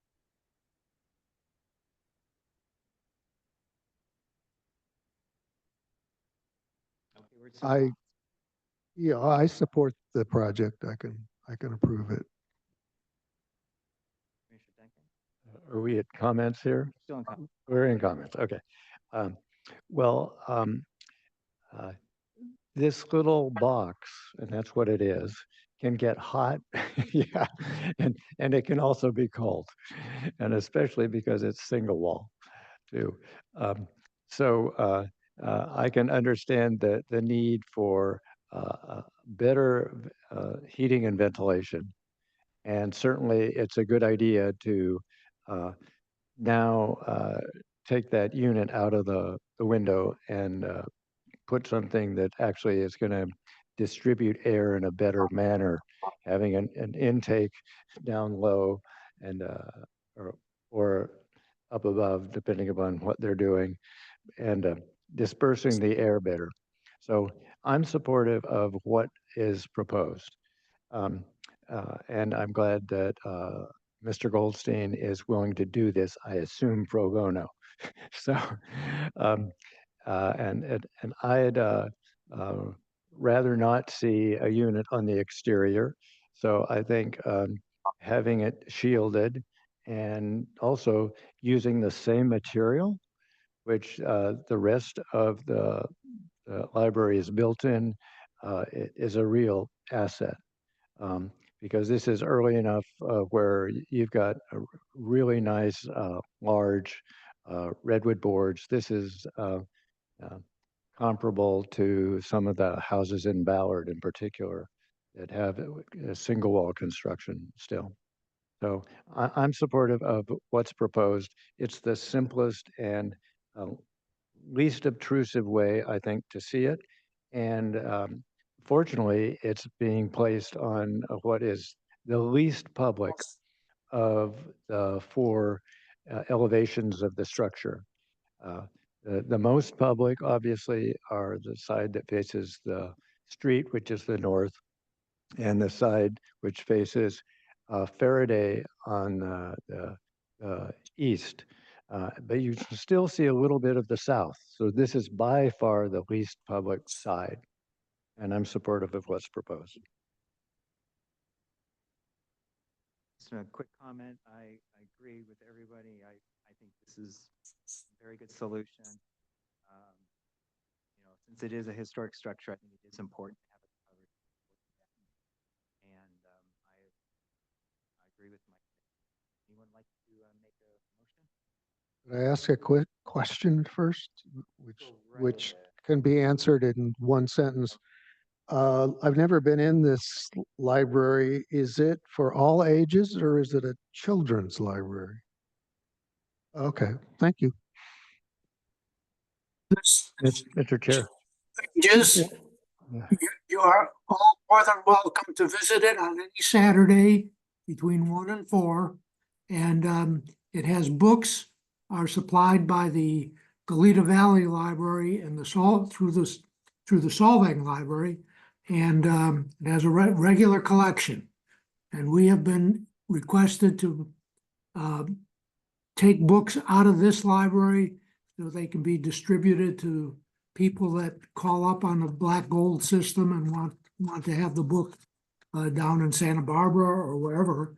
And so it's a functioning library and it has a collection. Thank you for that explanation. Okay, I think it's time for a motion for this.